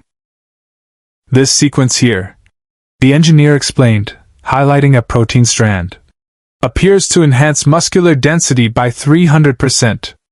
Anubis will see it as the key to creating physically superior soldiers. Its expression held dark satisfaction. What he will not see is the embedded instability in the telomere replication process. After approximately 60 cellular divisions, roughly 6 months of biological activity, the enhanced muscles will begin experiencing catastrophic necrosis. Carter studied the genetic code with awe and horror. You're building a time bomb into the DNA itself. The soldiers would function perfectly during testing and initial deployment, then just fall apart. Precisely. The failure would appear to be implementation error rather than flawed source data. Anubis would blame his own scientists, not suspect sabotage in the original protocols. The engineer continued working, adding layer upon layer of subtle corruption. This is what my people excelled at, biological precision at scales you cannot naturally perceive. Creating life, or in this case, creating death disguised as enhancement. The lab door opened and Daniel entered carrying more translated data crystals. I found something interesting in the ancient records. References to a joint project between the ancients and engineers approximately 5 million years ago. Something called the compatibility experiment. The engineer paused its work, genuine curiosity crossing its features. Show me. Daniel activated the holographic display. Ancient text filled the air, describing a collaborative effort to determine whether biological engineering and technological evolution could be combined. According to this, both civilizations agreed to engineer a test species together. The ancients would provide the genetic marker for technology activation. The engineers would provide enhanced baseline biology. They'd seed the species on a dozen worlds and observe which approach produced better results over millions of years of evolution. I have no memory of this project, the engineer said slowly. Our genetic archives contain no reference to such collaboration. Maybe it was classified? Above your mission parameters? Daniel suggested. He scrolled through more text. The ancients called the test species Humanity Mark II. They wanted to see if combining both philosophies would. He stopped, eyes widening behind his glasses. Oh my God! Carter looked up sharply. Daniel, what is it? We're the experiment. Daniel breathed. Humanity.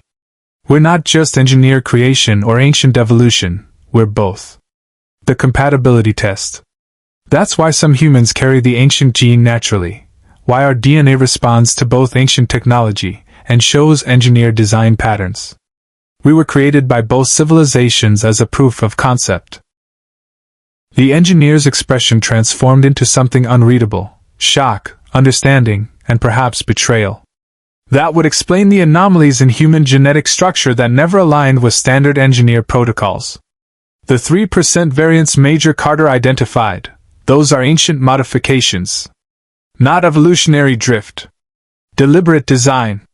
Its voice dropped. We did not create humanity alone. We partnered with our greatest rivals to create you, then both civilizations abandoned the project. The ancient plague, Carter said, making connections. 5 million years ago, a disease forced the ancients to ascend en masse.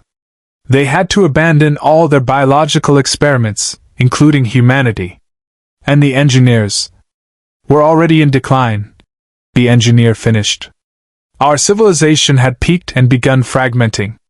The mission to Earth 2,000 years ago was one of the last coordinated efforts. We forgot our own collaboration with the ancients, remembered only that humanity was our creation, our failure to correct. It looked at its hands as if seeing them for the first time. Everything I believed about human origins was incomplete. Everything my people decided about humanity's fate was based on partial information. Does this change anything? Daniel asked carefully. About how you view us? The engineer was silent for a long moment.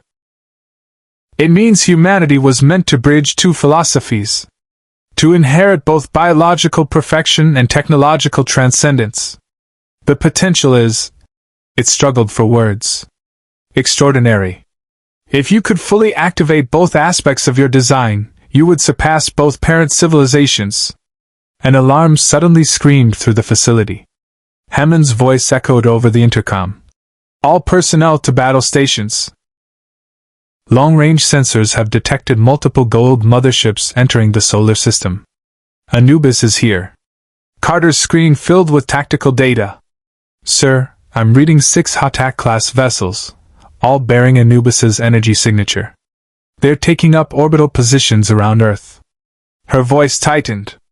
We've got maybe 30 minutes before they're in firing range of major population centers. Jack's voice crackled over the comm. Carter, please tell me the fake genetic data is ready.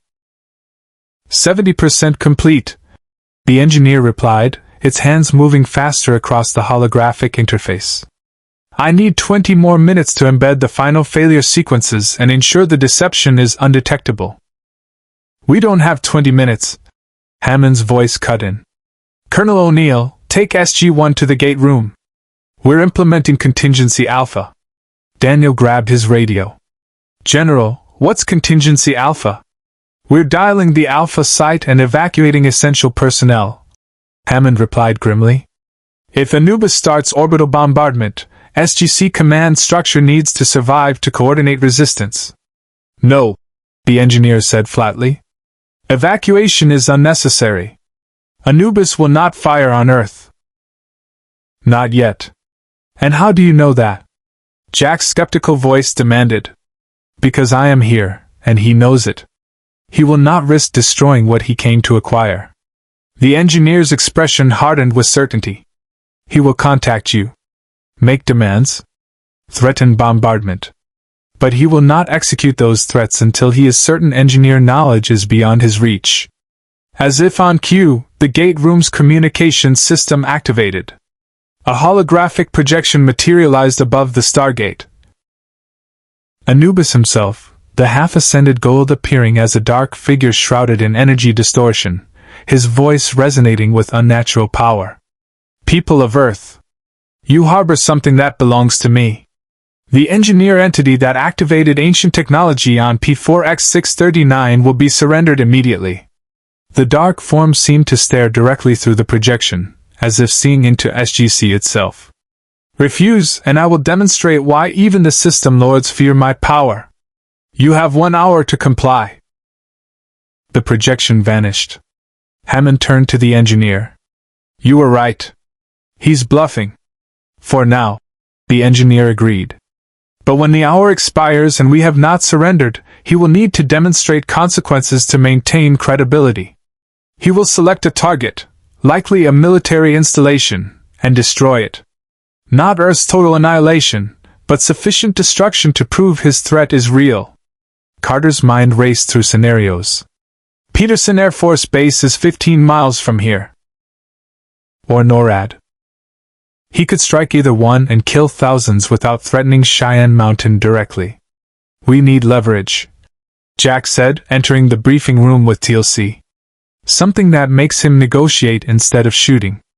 The engineer returned to its workstation with renewed urgency. Give me 15 minutes. I will complete the genetic data package and add one additional element, a partial demonstration of the protocol's effectiveness. Biological schematics that appear to be working prototypes, evidence that we have already begun implementing engineered technology. You want to make him think we're using your knowledge ourselves? Daniel asked. That we're building our own enhanced soldiers? I want him to believe the data is functional, and that delay might mean the Tauri achieve genetic superiority before he does. Greed and fear of falling behind. These are Goa'uld weaknesses even Anubis cannot escape. The engineer's hands moved in blur across the interface. He will accept the exchange because he cannot afford to let perceived rivals gain advantage. TLC stepped forward. I will contact Jaffa resistance cells and systems under Anubis's control. If his fleet is here, his territories are vulnerable. We can threaten coordinated uprisings that would force him to divert attention. Do it, Hammond ordered. He turned to Jacob, who'd been monitoring Takare communication channels. What's your take? Selmac's voice emerged. The plan is sound in theory. But we must ensure the data transfer happens at a distance that prevents Anubis from simply seizing the engineer by force. A neutral location, witnessed by multiple parties to prevent treachery. The Alpha Site, Carter suggested. Coordinates known to multiple allies, defensible position, and far enough from Earth that Anubis can't threaten immediate bombardment during the exchange. Agreed, Hammond said. Colonel O'Neill, you'll lead the exchange team. SG-3 and SG-5 will provide security. The Takare will send observers to verify the transaction's legitimacy. Jack looked at the engineer. You up for meeting your biggest fan face-to-face? The engineer's expression was unreadable. Anubis is corruption given form, either truly Goa'uld nor truly ascended, but a perversion of both states. Meeting him will be... It paused. Educational. I wish to see what becomes of those who grasp for power beyond their nature. Daniel gathered the completed data crystals containing the falsified genetic engineering protocols. These represent knowledge that could theoretically revolutionize biological science. And they're all poisoned. I have to admit, there's a certain poetic justice to it. Poetic justice doesn't keep people alive, Jack said. Making sure Anubis buys the Khan and takes his fleet elsewhere does. Let's focus on that. The engineer completed the final sequences, embedding the last subtle flaws deep within the genetic code. It is done. The data appears complete, functional, and revolutionary. Anubis will believe he has acquired the key to genetic supremacy. In reality, he has acquired his own empire's eventual biological collapse. Carter downloaded the data package to secured crystals designed to interface with Goa'uld technology. General, the package is ready for transfer. But if this goes wrong... If Anubis detects the deception during the exchange, then we'll be at ground zero of a very angry half-ascended Goa'uld's temper tantrum. Jack finished. So let's not let that happen. TLC, how's that Jaffa resistance distraction coming? Master Bratak reports uprisings ready to commence on 3 worlds in Anubis's domain. TLC replied. Once initiated, Anubis will receive reports of rebellion that will pressure him to conclude business here quickly. Hammond checked the chronometer. 42 minutes until Anubis's deadline. Colonel, get your team to the Alpha site and prepare the exchange point. We end this before anyone dies. As SG-1 and the engineer moved toward the gate room, Daniel pulled alongside the massive being. Are you sure about this? Once you hand over that data, there's no taking it back. The engineer glanced down at him. Dr. Jackson, I have spent 30,000 years believing I understood creation. Today I learned my own people collaborated with our greatest rivals to create humanity, then forgot we had done so. I have already discovered that certainty is an illusion. Those black eyes fixed on the Stargate ahead. Now I will teach Anubis that stolen knowledge is not the same as earned understanding.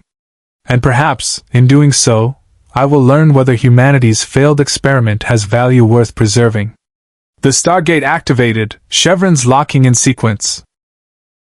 Through the shimmering event horizon lay the confrontation that would determine Earth's fate, and perhaps answer questions about creation, corruption, and the price of seeking power beyond one's nature. The Alpha Site's clearing had been transformed into a neutral ground. Takare soldiers stood at the perimeter, their eyes glowing as symbiotes maintained vigilant watch. SG-3 and SG-5 had established defensive positions around the Stargate, weapons trained on the event horizon. At the center, a simple table held the data crystals containing the engineer's falsified genetic protocols. Jack stood beside the engineer, P-90 held ready but not aimed. "You know, in all my years doing this job, I never thought I'd be brokering a deal between humanity's creator and a half-ascended snake with delusions of godhood. Your galaxy appears to specialize in unprecedented situations," the engineer observed. Its massive form remained utterly still, but Carter's scanner detected elevated bioneural activity. The being was prepared for violence despite its calm exterior. The Stargate activated without warning. Chevrons locked in sequence, and the event horizon exploded outward. Through it stepped a force that made the air itself feel heavier. Anubis, flanked by his personal guard of Goa'uld warriors, the super soldiers whose armor made them nearly invincible. But it was Anubis himself who commanded attention. The half-ascended Goa'uld appeared as a figure of shifting darkness contained within ornate robes, his face hidden behind an energy field that distorted reality around it. When he spoke, the voice carried harmonics that suggested existence beyond simple physical form. The engineer. At last. Anubis approached slowly, his Goa'uld warriors fanning out in perfect formation. "I have studied the fragments of your people's work scattered across this galaxy. Genetic manipulation beyond anything the Goa'uld achieved naturally. Biological artistry that makes our symbiotic advantages seem crude by comparison." The dark form tilted its head. "And now you offer me the complete knowledge, freely given. Why?" The engineer met Anubis's approach without retreating. "Because you threaten to destroy a planet I have invested interest in. Because your fleet's orbital position makes resistance futile. And because knowledge should be preserved, even if passed to one I find contemptible." "Contemptible?" Anubis's voice carried amusement. "I, who have touched the realm of the ancients. Who exists between mortal flesh and ascended energy. You dare judge me, creature of failing biology?"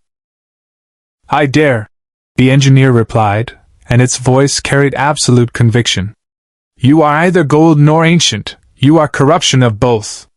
The ancients rejected you from ascension because you lack the fundamental requirements for that transcendence. The Goa'uld fear you because you have become something they cannot control. You are evolutionary dead-end given power, fascinating in your way, but ultimately purposeless." The Goa'uld warriors raised their weapons, but Anubis gestured them down. "Your words wound me," he said with obvious insincerity.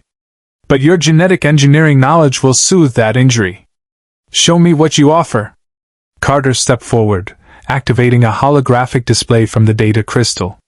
Genetic sequences filled the air, complex protein chains, DNA modification protocols, cellular enhancement procedures. The engineer had crafted it to be simultaneously impressive and comprehensible to someone with Anubis's ancient enhanced knowledge. "Complete biological engineering protocols," Carter explained, her voice steady despite the tension. "Muscle enhancement, neural acceleration, regenerative capabilities, lifespan extension. Everything your super soldier program has tried to achieve, refined by millions of years of engineer civilization's research." Anubis leaned forward, studying the data with visible hunger. His Goa'uld warriors stood motionless as their master's attention focused entirely on the genetic code. "This is extraordinary. Cellular optimization at quantum levels. Genetic activation sequences I have theorized but never successfully implemented." The dark form seemed to expand slightly. "With this knowledge, I could create warriors that surpass even the Goa'uld.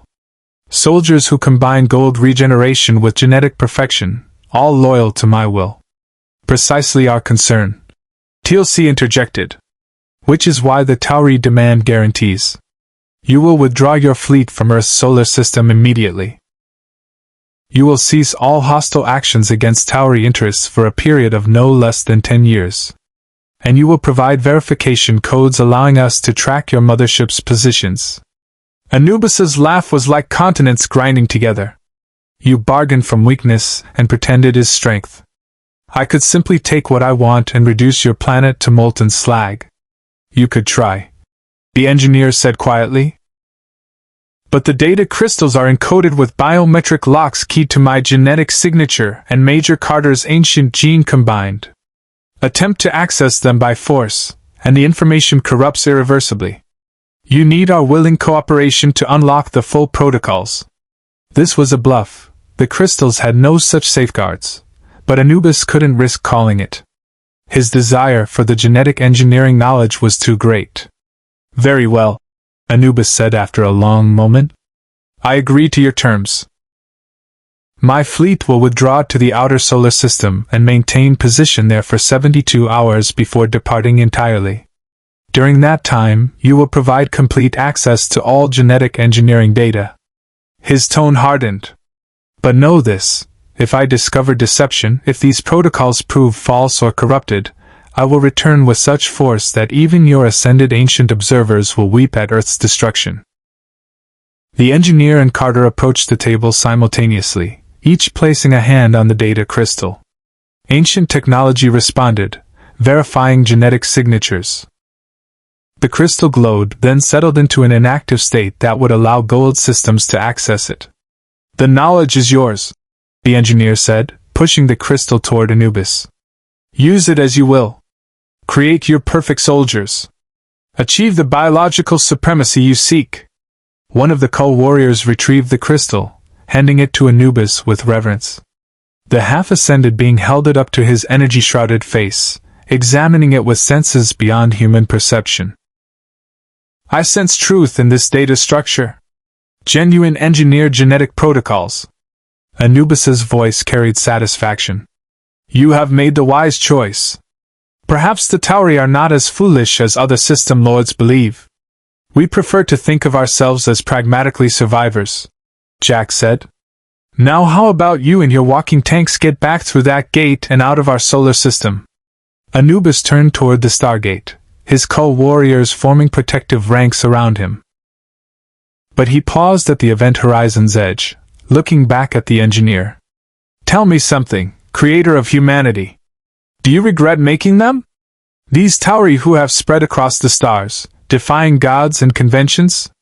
Do you wish you had succeeded in destroying them 2,000 years ago? The engineer was silent for several seconds. Everyone present felt the weight of the question, a judgment spanning 30,000 years of observation. I regret, the engineer said slowly, that I did not recognize adaptation as a form of success rather than failure. That I measured humanity against rigid parameters instead of acknowledging that survival itself demonstrates value. Those black eyes met Anubis's dark form directly. You seek to control biology through stolen knowledge. The Tauri have learned to exceed their biological limitations through cooperation and innovation. In that sense, they have already surpassed both of us. Anubis made a sound that might have been laughter or contempt. We shall see who surpasses whom when my enhanced armies conquer this galaxy. Enjoy your temporary reprieve, Tauri. It will be brief. He stepped through the Stargate, his Goa'uld warriors following. The wormhole disconnected, leaving silence. For 10 seconds, nobody moved. Then Jacob's radio crackled with Takare intelligence updates. Confirmed, Anubis's fleet is breaking orbit. They're moving toward the outer system as agreed. Jack let out a breath he'd been holding for 5 minutes. Did we just actually pull that off? The deception was successful, the engineer confirmed. Anubis detected no flaws because I designed the falsified data to be indistinguishable from genuine protocols at surface examination. Only when he attempts full implementation will the genetic cascades fail. Daniel approached, lowering his weapon. How long do we have before he realizes what we've done? Months, possibly a year, the engineer calculated. He will begin with limited testing on volunteer subjects. When those tests succeed, he will scale to larger trials. The failures will manifest gradually, enhanced soldiers performing excellently until their cellular structures begin catastrophic breakdown. By the time Anubis recognizes the pattern and traces it to corrupted source data, thousands of his enhanced warriors will be biologically compromised. Carter pulled up tactical projections. And when he does figure it out, when he realizes we deliberately sabotaged him, he will come for Earth with everything he commands, TLC said grimly. His rage will be absolute. Then we use the time we've bought, the engineer stated. Months to prepare defenses. To build weapons based on actual engineer technology. Not the corrupted versions I provided Anubis, but functional systems designed to counter Goa'uld aggression. It turned to Hammond, who'd been monitoring via video link. I will share legitimate defensive protocols with the Tauri. Not as judgment or obligation, but as investment in an experiment that has become interesting. Hammond's face on the screen showed cautious hope. You're offering an alliance. True cooperation. I am offering acknowledgement, the engineer corrected. Humanity represents an unfinished project created by both my people and the ancients, then abandoned by both. You have survived abandonment, thrived despite it, and achieved things neither parent civilization anticipated. A pause. That deserves support, if only to see what you become when given proper tools rather than merely obstacles to overcome. Jack holstered his P90, the immediate threat passed. Well, this has been a day. Made a deal with an evil half-god, lied to his face with fake genetic engineering, and got a commitment from our creator that we might be worth keeping around. Pretty standard Tuesday at the SGC. O'Neill's humor deflects the significance of what has occurred. TLC observed. We have purchased time for Earth's survival through deception and alliance with the very being designed to destroy us. This is worthy of recognition. Recognition and a very strong drink. Jack agreed. Let's go home. As SG-1 and the engineer prepared to dial Earth, Daniel lingered at the data table. You really think humanity can surpass both the ancients and the engineers? The engineer looked down at the small archaeologist. Dr. Jackson, you carry genetic markers from two civilizations that each achieved mastery over their respective domains, biology and technology. You possess capacity for both ascension and genetic evolution. The potential is, it searched for the right word, limitless. Whether you achieve that potential depends entirely on choices you make. That is the gift free will provides and the burden. The Stargate activated for Earth. Through the shimmering event horizon lay home, temporarily safe, but forever changed by knowledge of what humanity truly was and what they might become. 6 months later, the engineers stood in Carter's upgraded laboratory, watching telemetry from deep space monitoring stations. Anubis's fleet had been spotted conducting extensive military operations 3 star systems away, operations that were now showing unusual patterns. Reports from Takare operatives confirm it, Jacob said via holographic communication, Selmac's voice overlaid with urgency. Anubis's enhanced warriors are experiencing systemic failures. Entire battalions have been rendered combat ineffective within the past 2 weeks. His scientists are desperately trying to identify the cause. The engineer studied biological readouts with clinical satisfaction. The cascading cellular breakdown is proceeding precisely as designed. His enhanced soldiers' muscular structures are experiencing catastrophic necrosis. Neural enhancement protocols are degrading into progressive brain damage. Regenerative capabilities have inverted into uncontrolled cellular mutation. A pause. Anubis's supersoldier program is collapsing from within. How long before he traces it back to us? Carter asked, running projections on her monitors. He already has. The engineer replied, pulling up intercepted Goa'uld communications. 3 days ago, his chief scientist concluded the source data was deliberately corrupted. Anubis knows the Tauri provided false genetic engineering protocols. Those black eyes turned to Hammond, present for the briefing. He is coming. And this time, he will not negotiate. The gate room alarm sounded before Hammond could respond.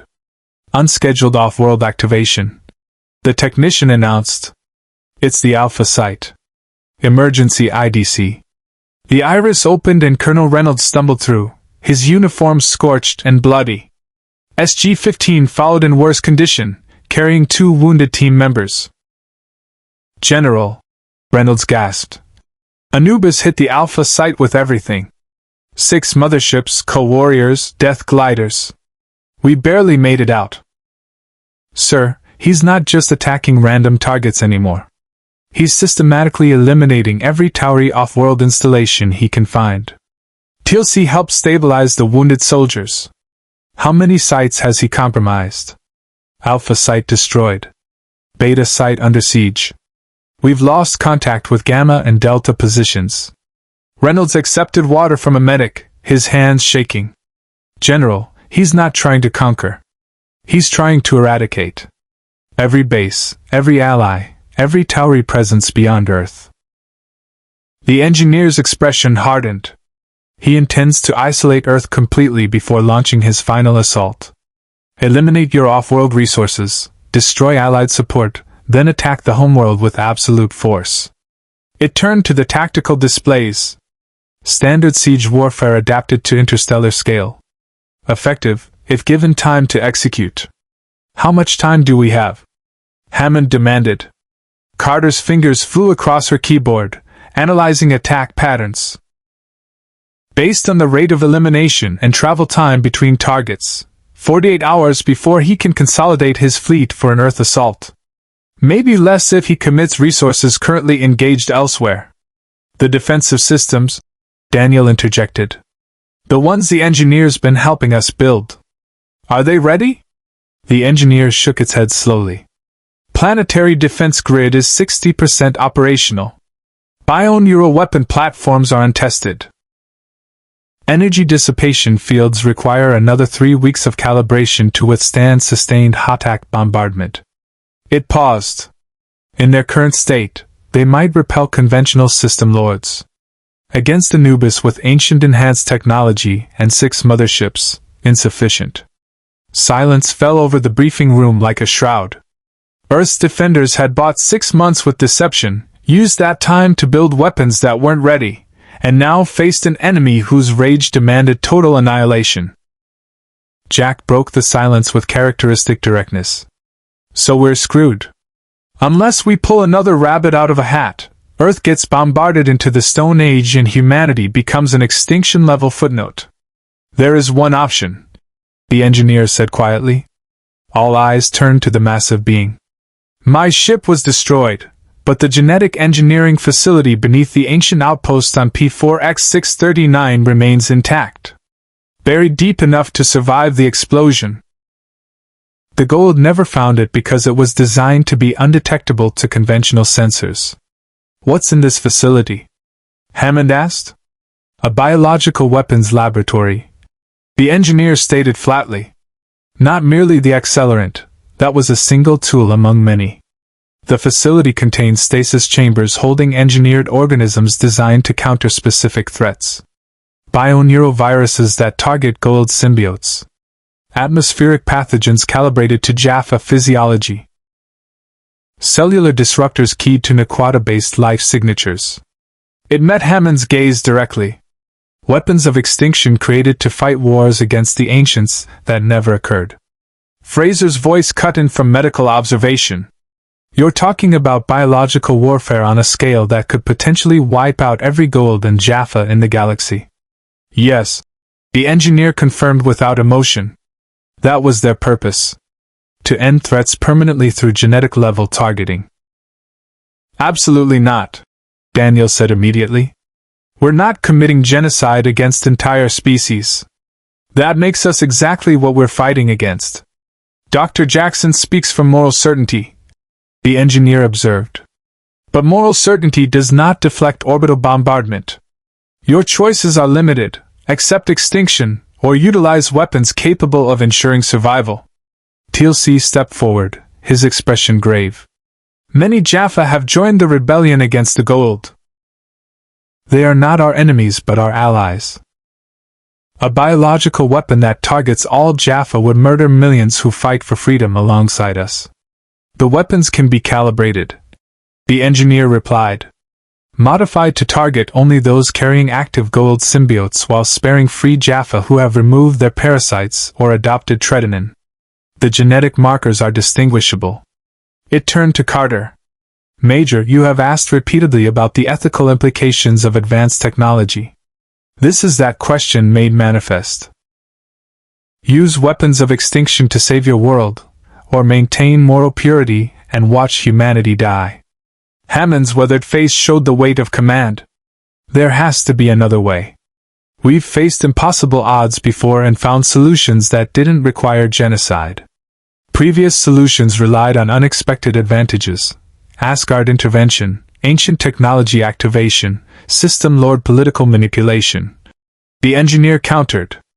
Anubis is half ascended. He operates beyond conventional Goa'uld limitations. His technology surpasses most System Lords. His rage is personal and absolute. What advantage can you leverage against such an enemy? Jacob's hologram flickered with agitation. The Takare could mobilize our fleet, but we're talking about maybe a dozen ships total against Anubis's armada. We'd be annihilated. Master Broddak could rally Jaffa rebellion forces, TLC added, but they lack motherships capable of challenging Anubis in direct combat. Ground forces cannot repel orbital assault. Carter stood abruptly, pacing as her mind worked through impossible mathematics. What if we don't fight him head-on? What if we make Earth too costly to destroy? Explain, Hammond ordered. Anubis wants revenge, but he also wants to maintain his position among the System Lords. If attacking Earth means exposing his fleet to catastrophic losses that would leave him vulnerable to rivals like Baal or you, he might reconsider. Carter pulled up tactical scenarios. The engineer's defensive systems might be incomplete, but they're functional.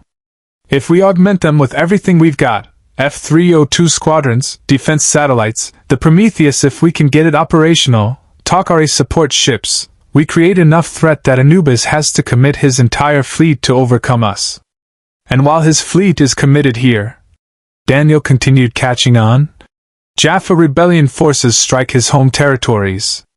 System Lords see him weakened and move against him.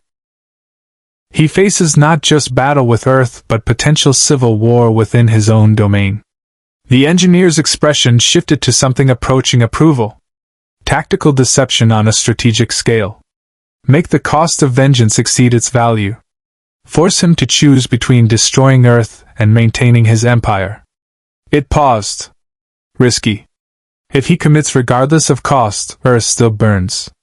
But it creates variables beyond simple military confrontation. It's better than genocide, Daniel insisted. Hammond looked at each face around the table.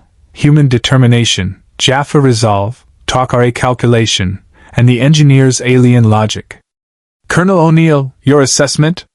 Jack had been uncharacteristically quiet, but now he spoke with the certainty of someone who'd faced death too many times to fear it.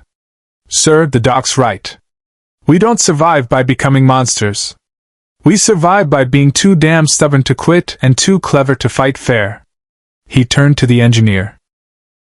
Those biological weapons stay locked up. We defend Earth with the incomplete defenses we've got. We make Anubis bleed for every kilometer of space, and we trust our allies to hit him where it hurts. It's a long shot, but we've made longer shots work. The engineer studied O'Neill with those fathomless black eyes. You would risk extinction rather than compromise your ethical principles. This is either humanity's greatest strength, or its fatal weakness. I have not yet determined which. Join the club, Jack said. We're still figuring that out ourselves. Hammond stood, decision made. We go with Major Carter's plan. Contact Master Broddak and coordinate Jaffa strikes on Anubis's territories. Alert all System Lords through Takare channels that Anubis is overextending. Let them know vulnerability when they see it. Bring the Prometheus online even if it's not fully tested. And get every defensive platform the engineers built activated, calibrated or not. General, the engineer interjected. I should note that uncalibrated bioneural weapon platforms may fire on friendly vessels. The targeting parameters require precise genetic recognition protocols. Then you'll be in the command center calibrating them in real time. Hammond replied. You helped build them, you'll help us use them without shooting ourselves. The massive being nodded slowly.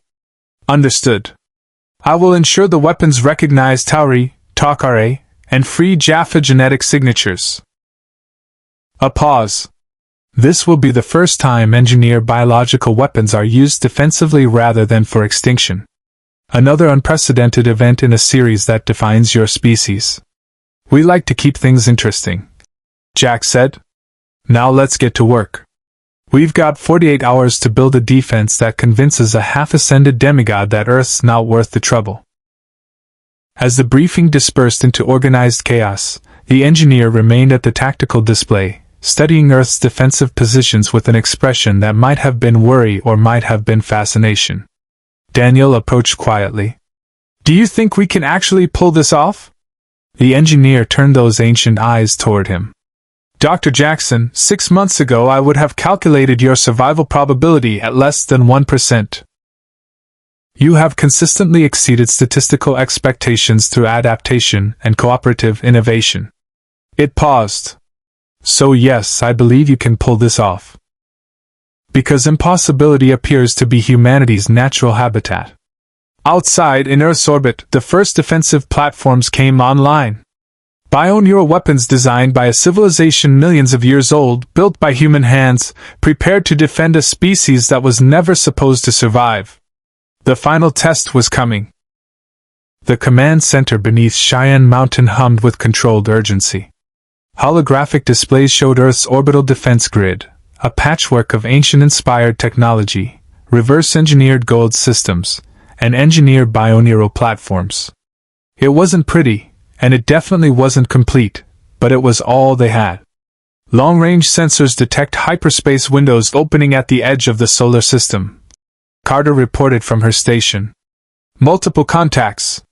Sir, it's Anubis's fleet. 6 motherships confirmed, plus support vessels. They're forming attack formation.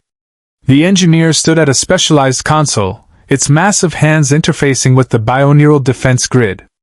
Weapon platforms are online. Genetic recognition protocols are active. They will distinguish Tauri and allied vessels from Goa'uld signatures. It paused, reading energy patterns. But Anubis's flagship shows ancient technology integration beyond previous observations. His shields have been enhanced since our last encounter. Prometheus is launching.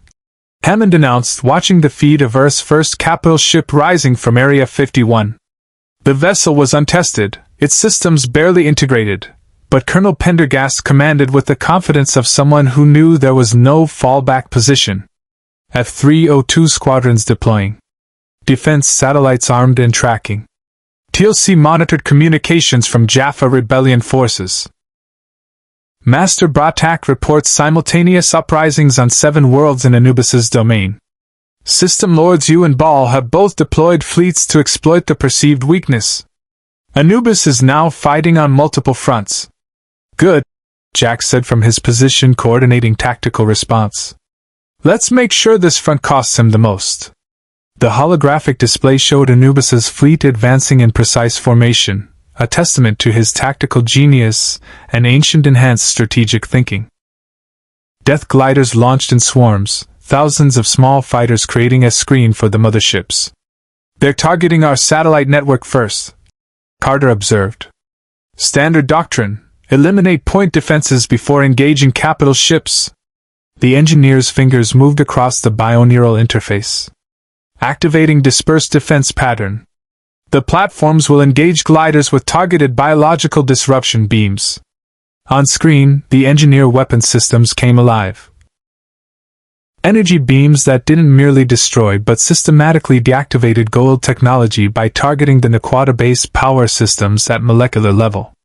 Death gliders exploded by the dozen, their pilots dying instantly as the bioneural weapons recognized Goa'uld symbiote signatures and acted accordingly.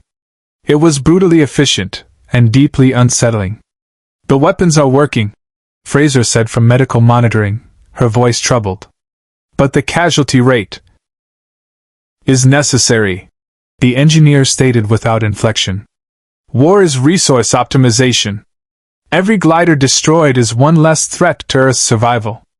It adjusted parameters as Anubis's forces adapted their approach. They are learning. Dispersing formation to minimize target concentration. The Prometheus engaged a hot attack directly, Asgard beam weapons tearing into ancient Goa'uld shields. The mothership returned fire with devastating plasma cannons, but Pendergast maneuvered with skill born of desperation, using Earth's moon as cover. Prometheus shields at 60%, Carter reported. They can't sustain this kind of punishment for long. Tok'ra vessels emerged from hyperspace, Jacob's ship leading a small fleet of captured Hotaks. They hit Anubis's formation from the flank, disrupting the coordinated advance. This is Jacob Carter to SGC. We're in position. Where do you need us? Protect the Prometheus. Hammond ordered. Keep Anubis's support vessels off our capital ship. The battle became chaos, beautiful, terrible, three-dimensional warfare in the void. F-302s darted between massive vessels, their rail guns and missiles seeking vulnerable points. Goa'uld death gliders pursued in swarms. The engineers' bioneural platforms created zones of controlled devastation where technology simply ceased functioning. And through it all, Anubis's flagship advanced with inexorable purpose. He's targeting Cheyenne Mountain directly, Carter said, reading the flagship's trajectory. He's going for a decapitation strike. Take out SGC command and the defense grid loses coordination. The engineer's expression shifted to something approaching admiration. Tactically sound. Eliminate command structure, sow chaos, then systematically destroy remaining resistance. It looked at Hammond. Your facility's shields cannot withstand sustained bombardment from Anubis's main weapons. The ancient technology he's integrated makes his firepower exceed conventional Hotak capabilities by several orders of magnitude. Then we don't let him get in range, Jack said.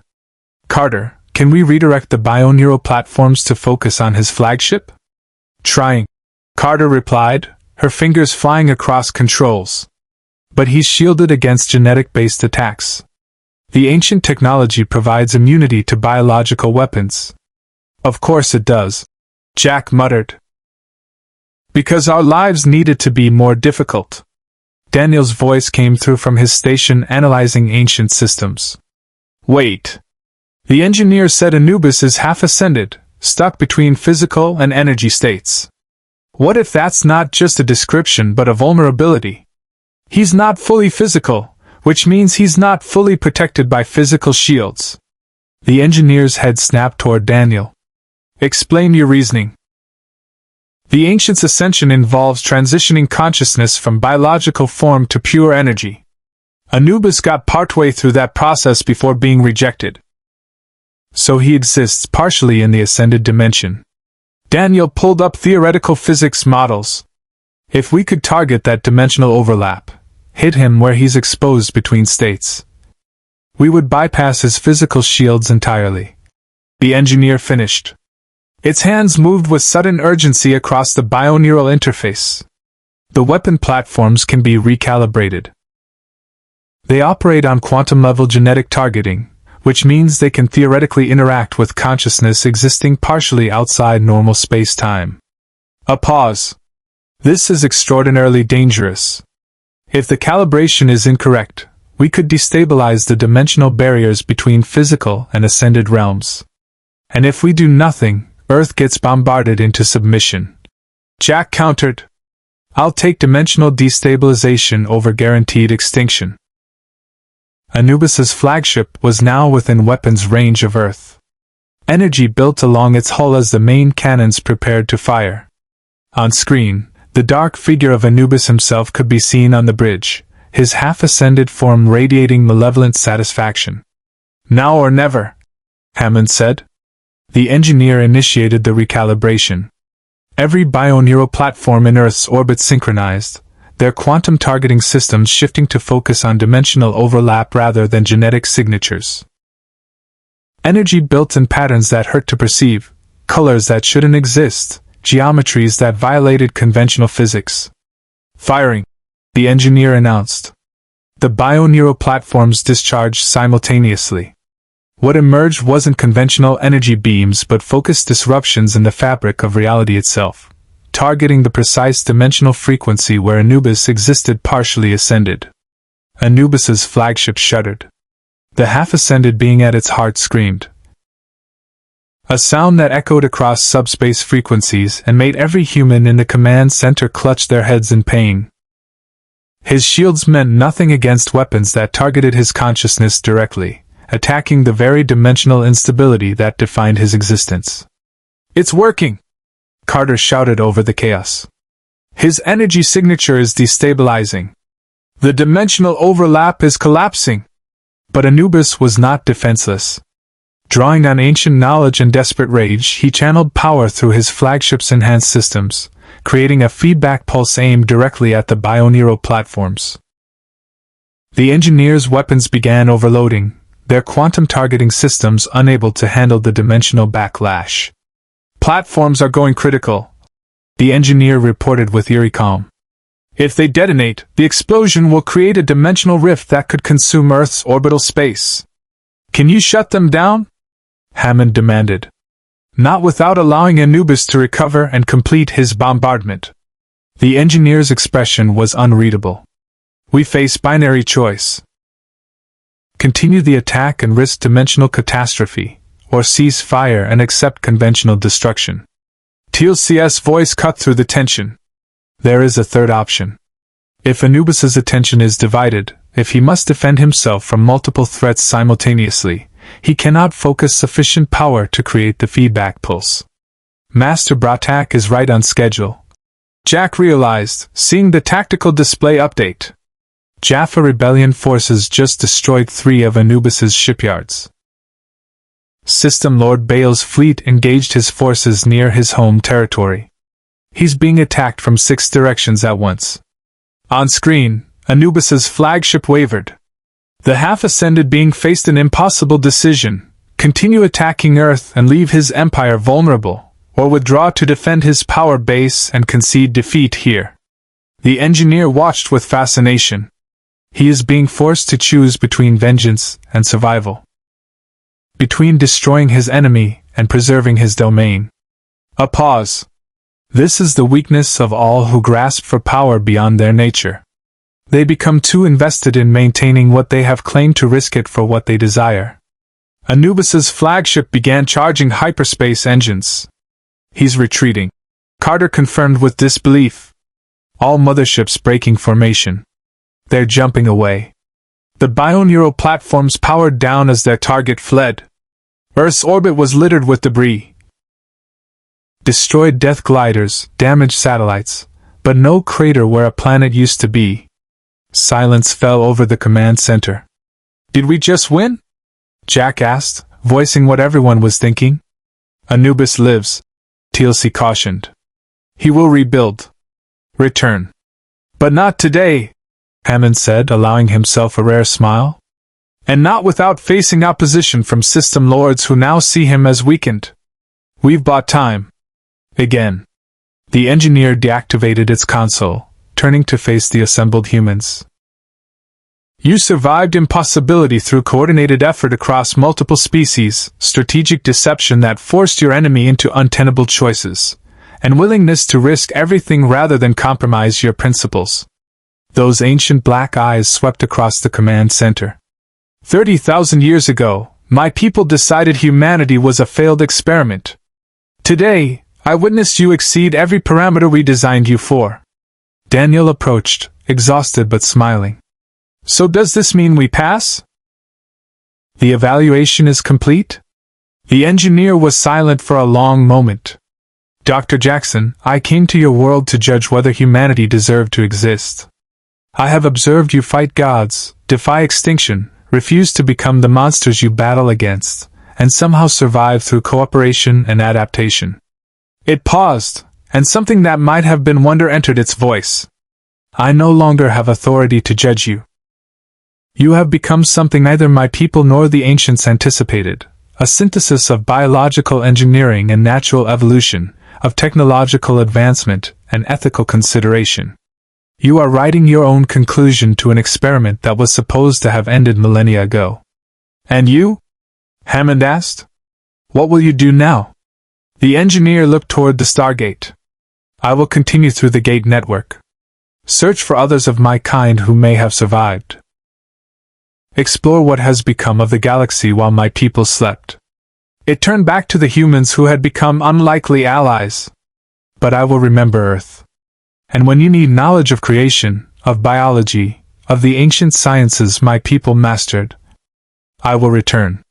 Not as judge or creator, but as colleague. Jack extended his hand, an absurdly human gesture toward a being 9 feet tall and millions of years old. We'll keep the door open. And try not to get extinct before you get back. The engineer looked at the offered hand, then carefully accepted it. The handshake was brief, formal, and utterly unprecedented. As the being prepared to leave through the Stargate, stepping into the unknown to search for remnants of its lost civilization, Daniel called out one final question. Do you think you'll find them? The other engineers? The massive figure paused at the event horizon's edge. I do not know, Dr. Jackson. But I have learned from humanity that survival takes unexpected forms. Perhaps they adapted, as you did. Perhaps they evolved beyond what they designed themselves to be. It stepped toward the shimmering gate. That is what I will discover. The wormhole accepted the engineer, and it was gone. The command center slowly returned to normal operations, damage assessment, casualty reports, diplomatic communications with allies. But everyone present knew something fundamental had changed. Earth had faced its creator's judgment, and emerged not vindicated but validated. Not approved but acknowledged as something new, something neither parent civilization had imagined. Jack found Daniel in the gate room later, staring at the inactive Stargate. Thinking deep thoughts? Jack asked. Thinking that we were created by two civilizations that each thought they knew best, biological perfection or technological transcendence. And we turned out to be neither. We're just us. Stubborn, adaptable, occasionally brilliant humans who keep refusing to follow anyone else's plan. Daniel smiled. I think that's actually pretty amazing. Yeah. Jack agreed, looking at the gate that connected worlds, that allowed impossibilities to become routine. Amazing and terrifying, which pretty much sums up this job. Somewhere in the galactic network, an engineer traveled through ancient rings, searching for answers about a civilization that had seeded life across countless worlds. But on Earth, in a facility beneath a mountain, humanity continued writing its own story. Inheritors of two legacies, bound by neither, and determined to survive on their own terms. The experiment would continue. And its conclusion remained unwritten. In the weeks following Anubis's retreat, Earth found itself in an unprecedented position. The engineer's departure had left behind not just defensive technologies, but a complete reassessment of humanity's place in the cosmic order.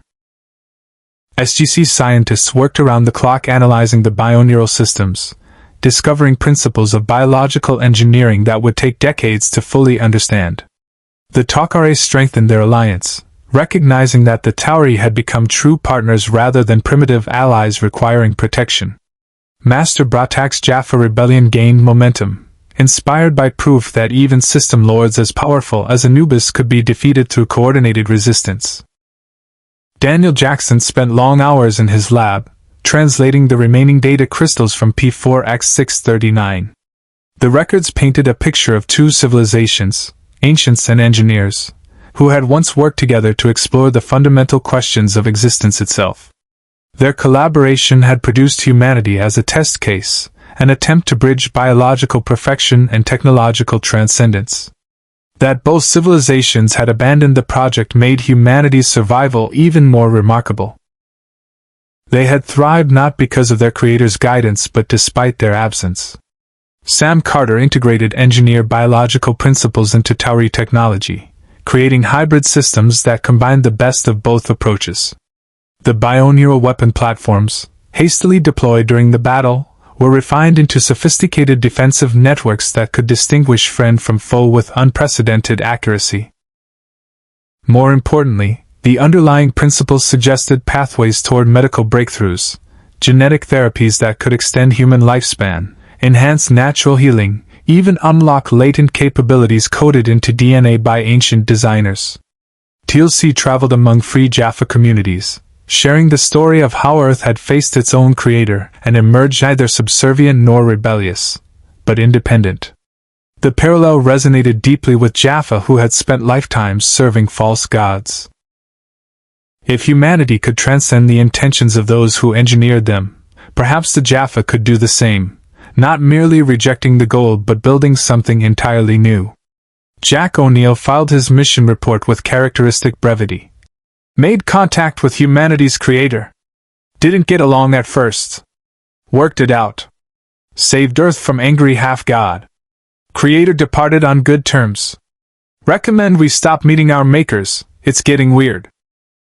General Hammond, reading the report, simply shook his head and filed it alongside dozens of other impossible events that had become routine at Stargate Command. The engineers' promise to return remained an open question. Somewhere in the vast galactic network, it traveled from world to world, searching for remnants of its civilization. Perhaps it would find other engineers in stasis, waiting to be awakened.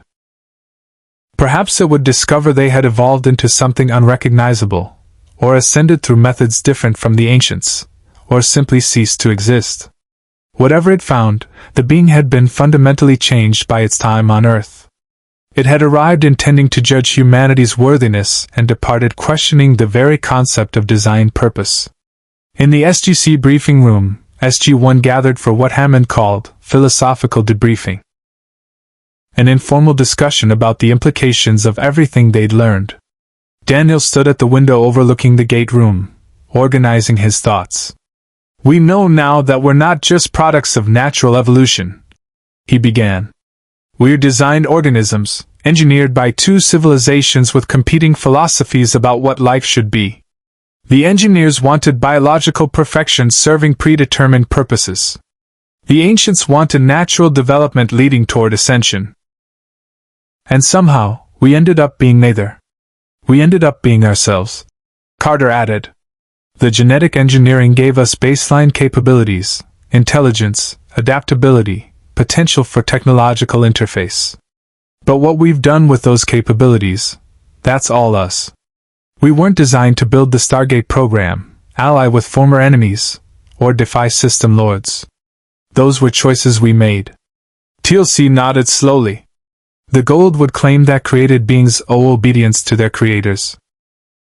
The engineers initially believed humanity should fulfill design purposes or face elimination. Both philosophies deny the fundamental truth we have proven, that created beings possess agency independent of their creator's intentions.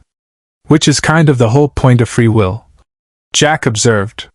Whether you're made by evolution, genetic engineering, or a committee of ancient aliens, you still get to decide who you want to be.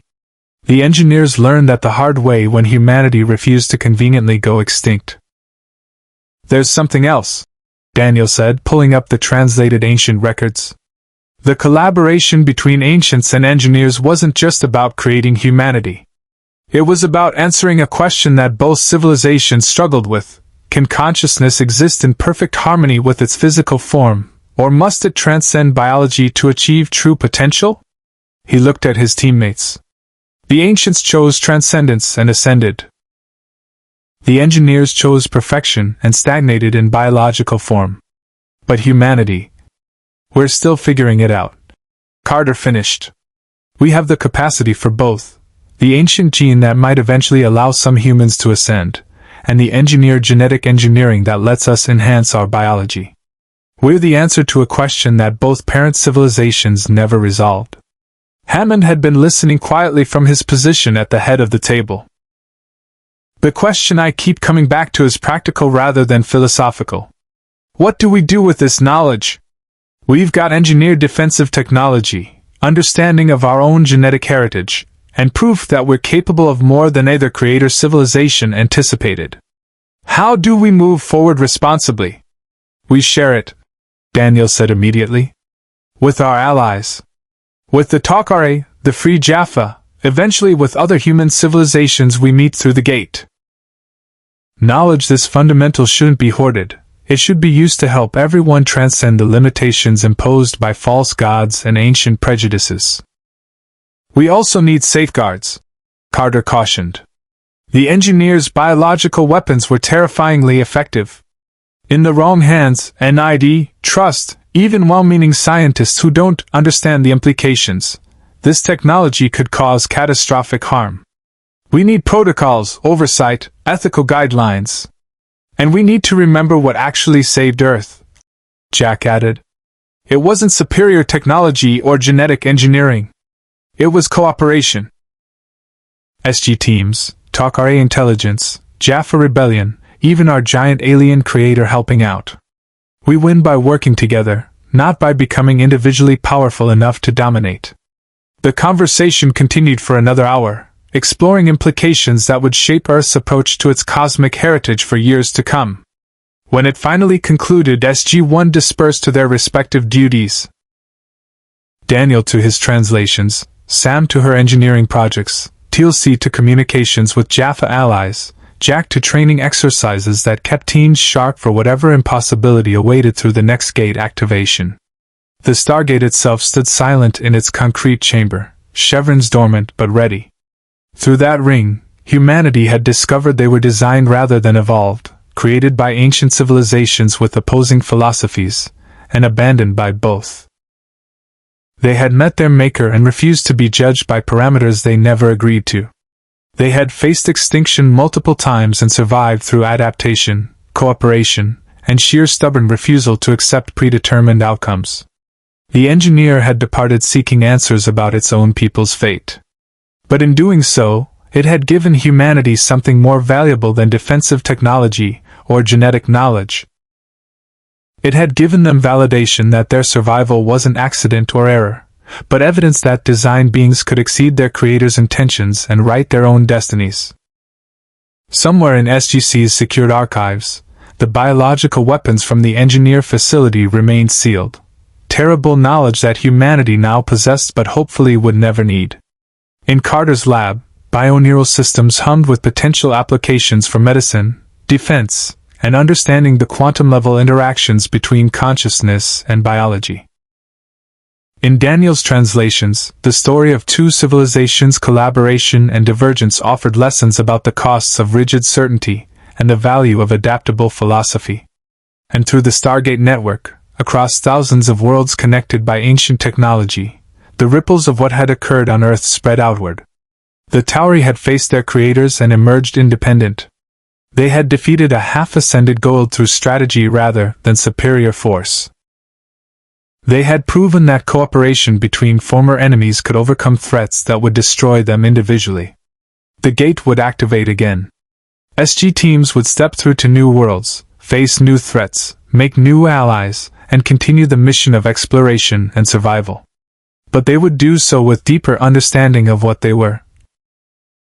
Not failed experiments or successful designs, but living proof that consciousness could transcend the intentions of its creators and forge meaning from unexpected synthesis.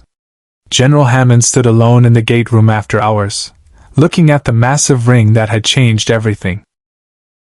Earth's defenders now knew they were children of two cosmic philosophies, inheritors of biological engineering and technological transcendence, designed to bridge approaches that their creators believed incompatible. The experiment wasn't finished. Perhaps it would never be finished.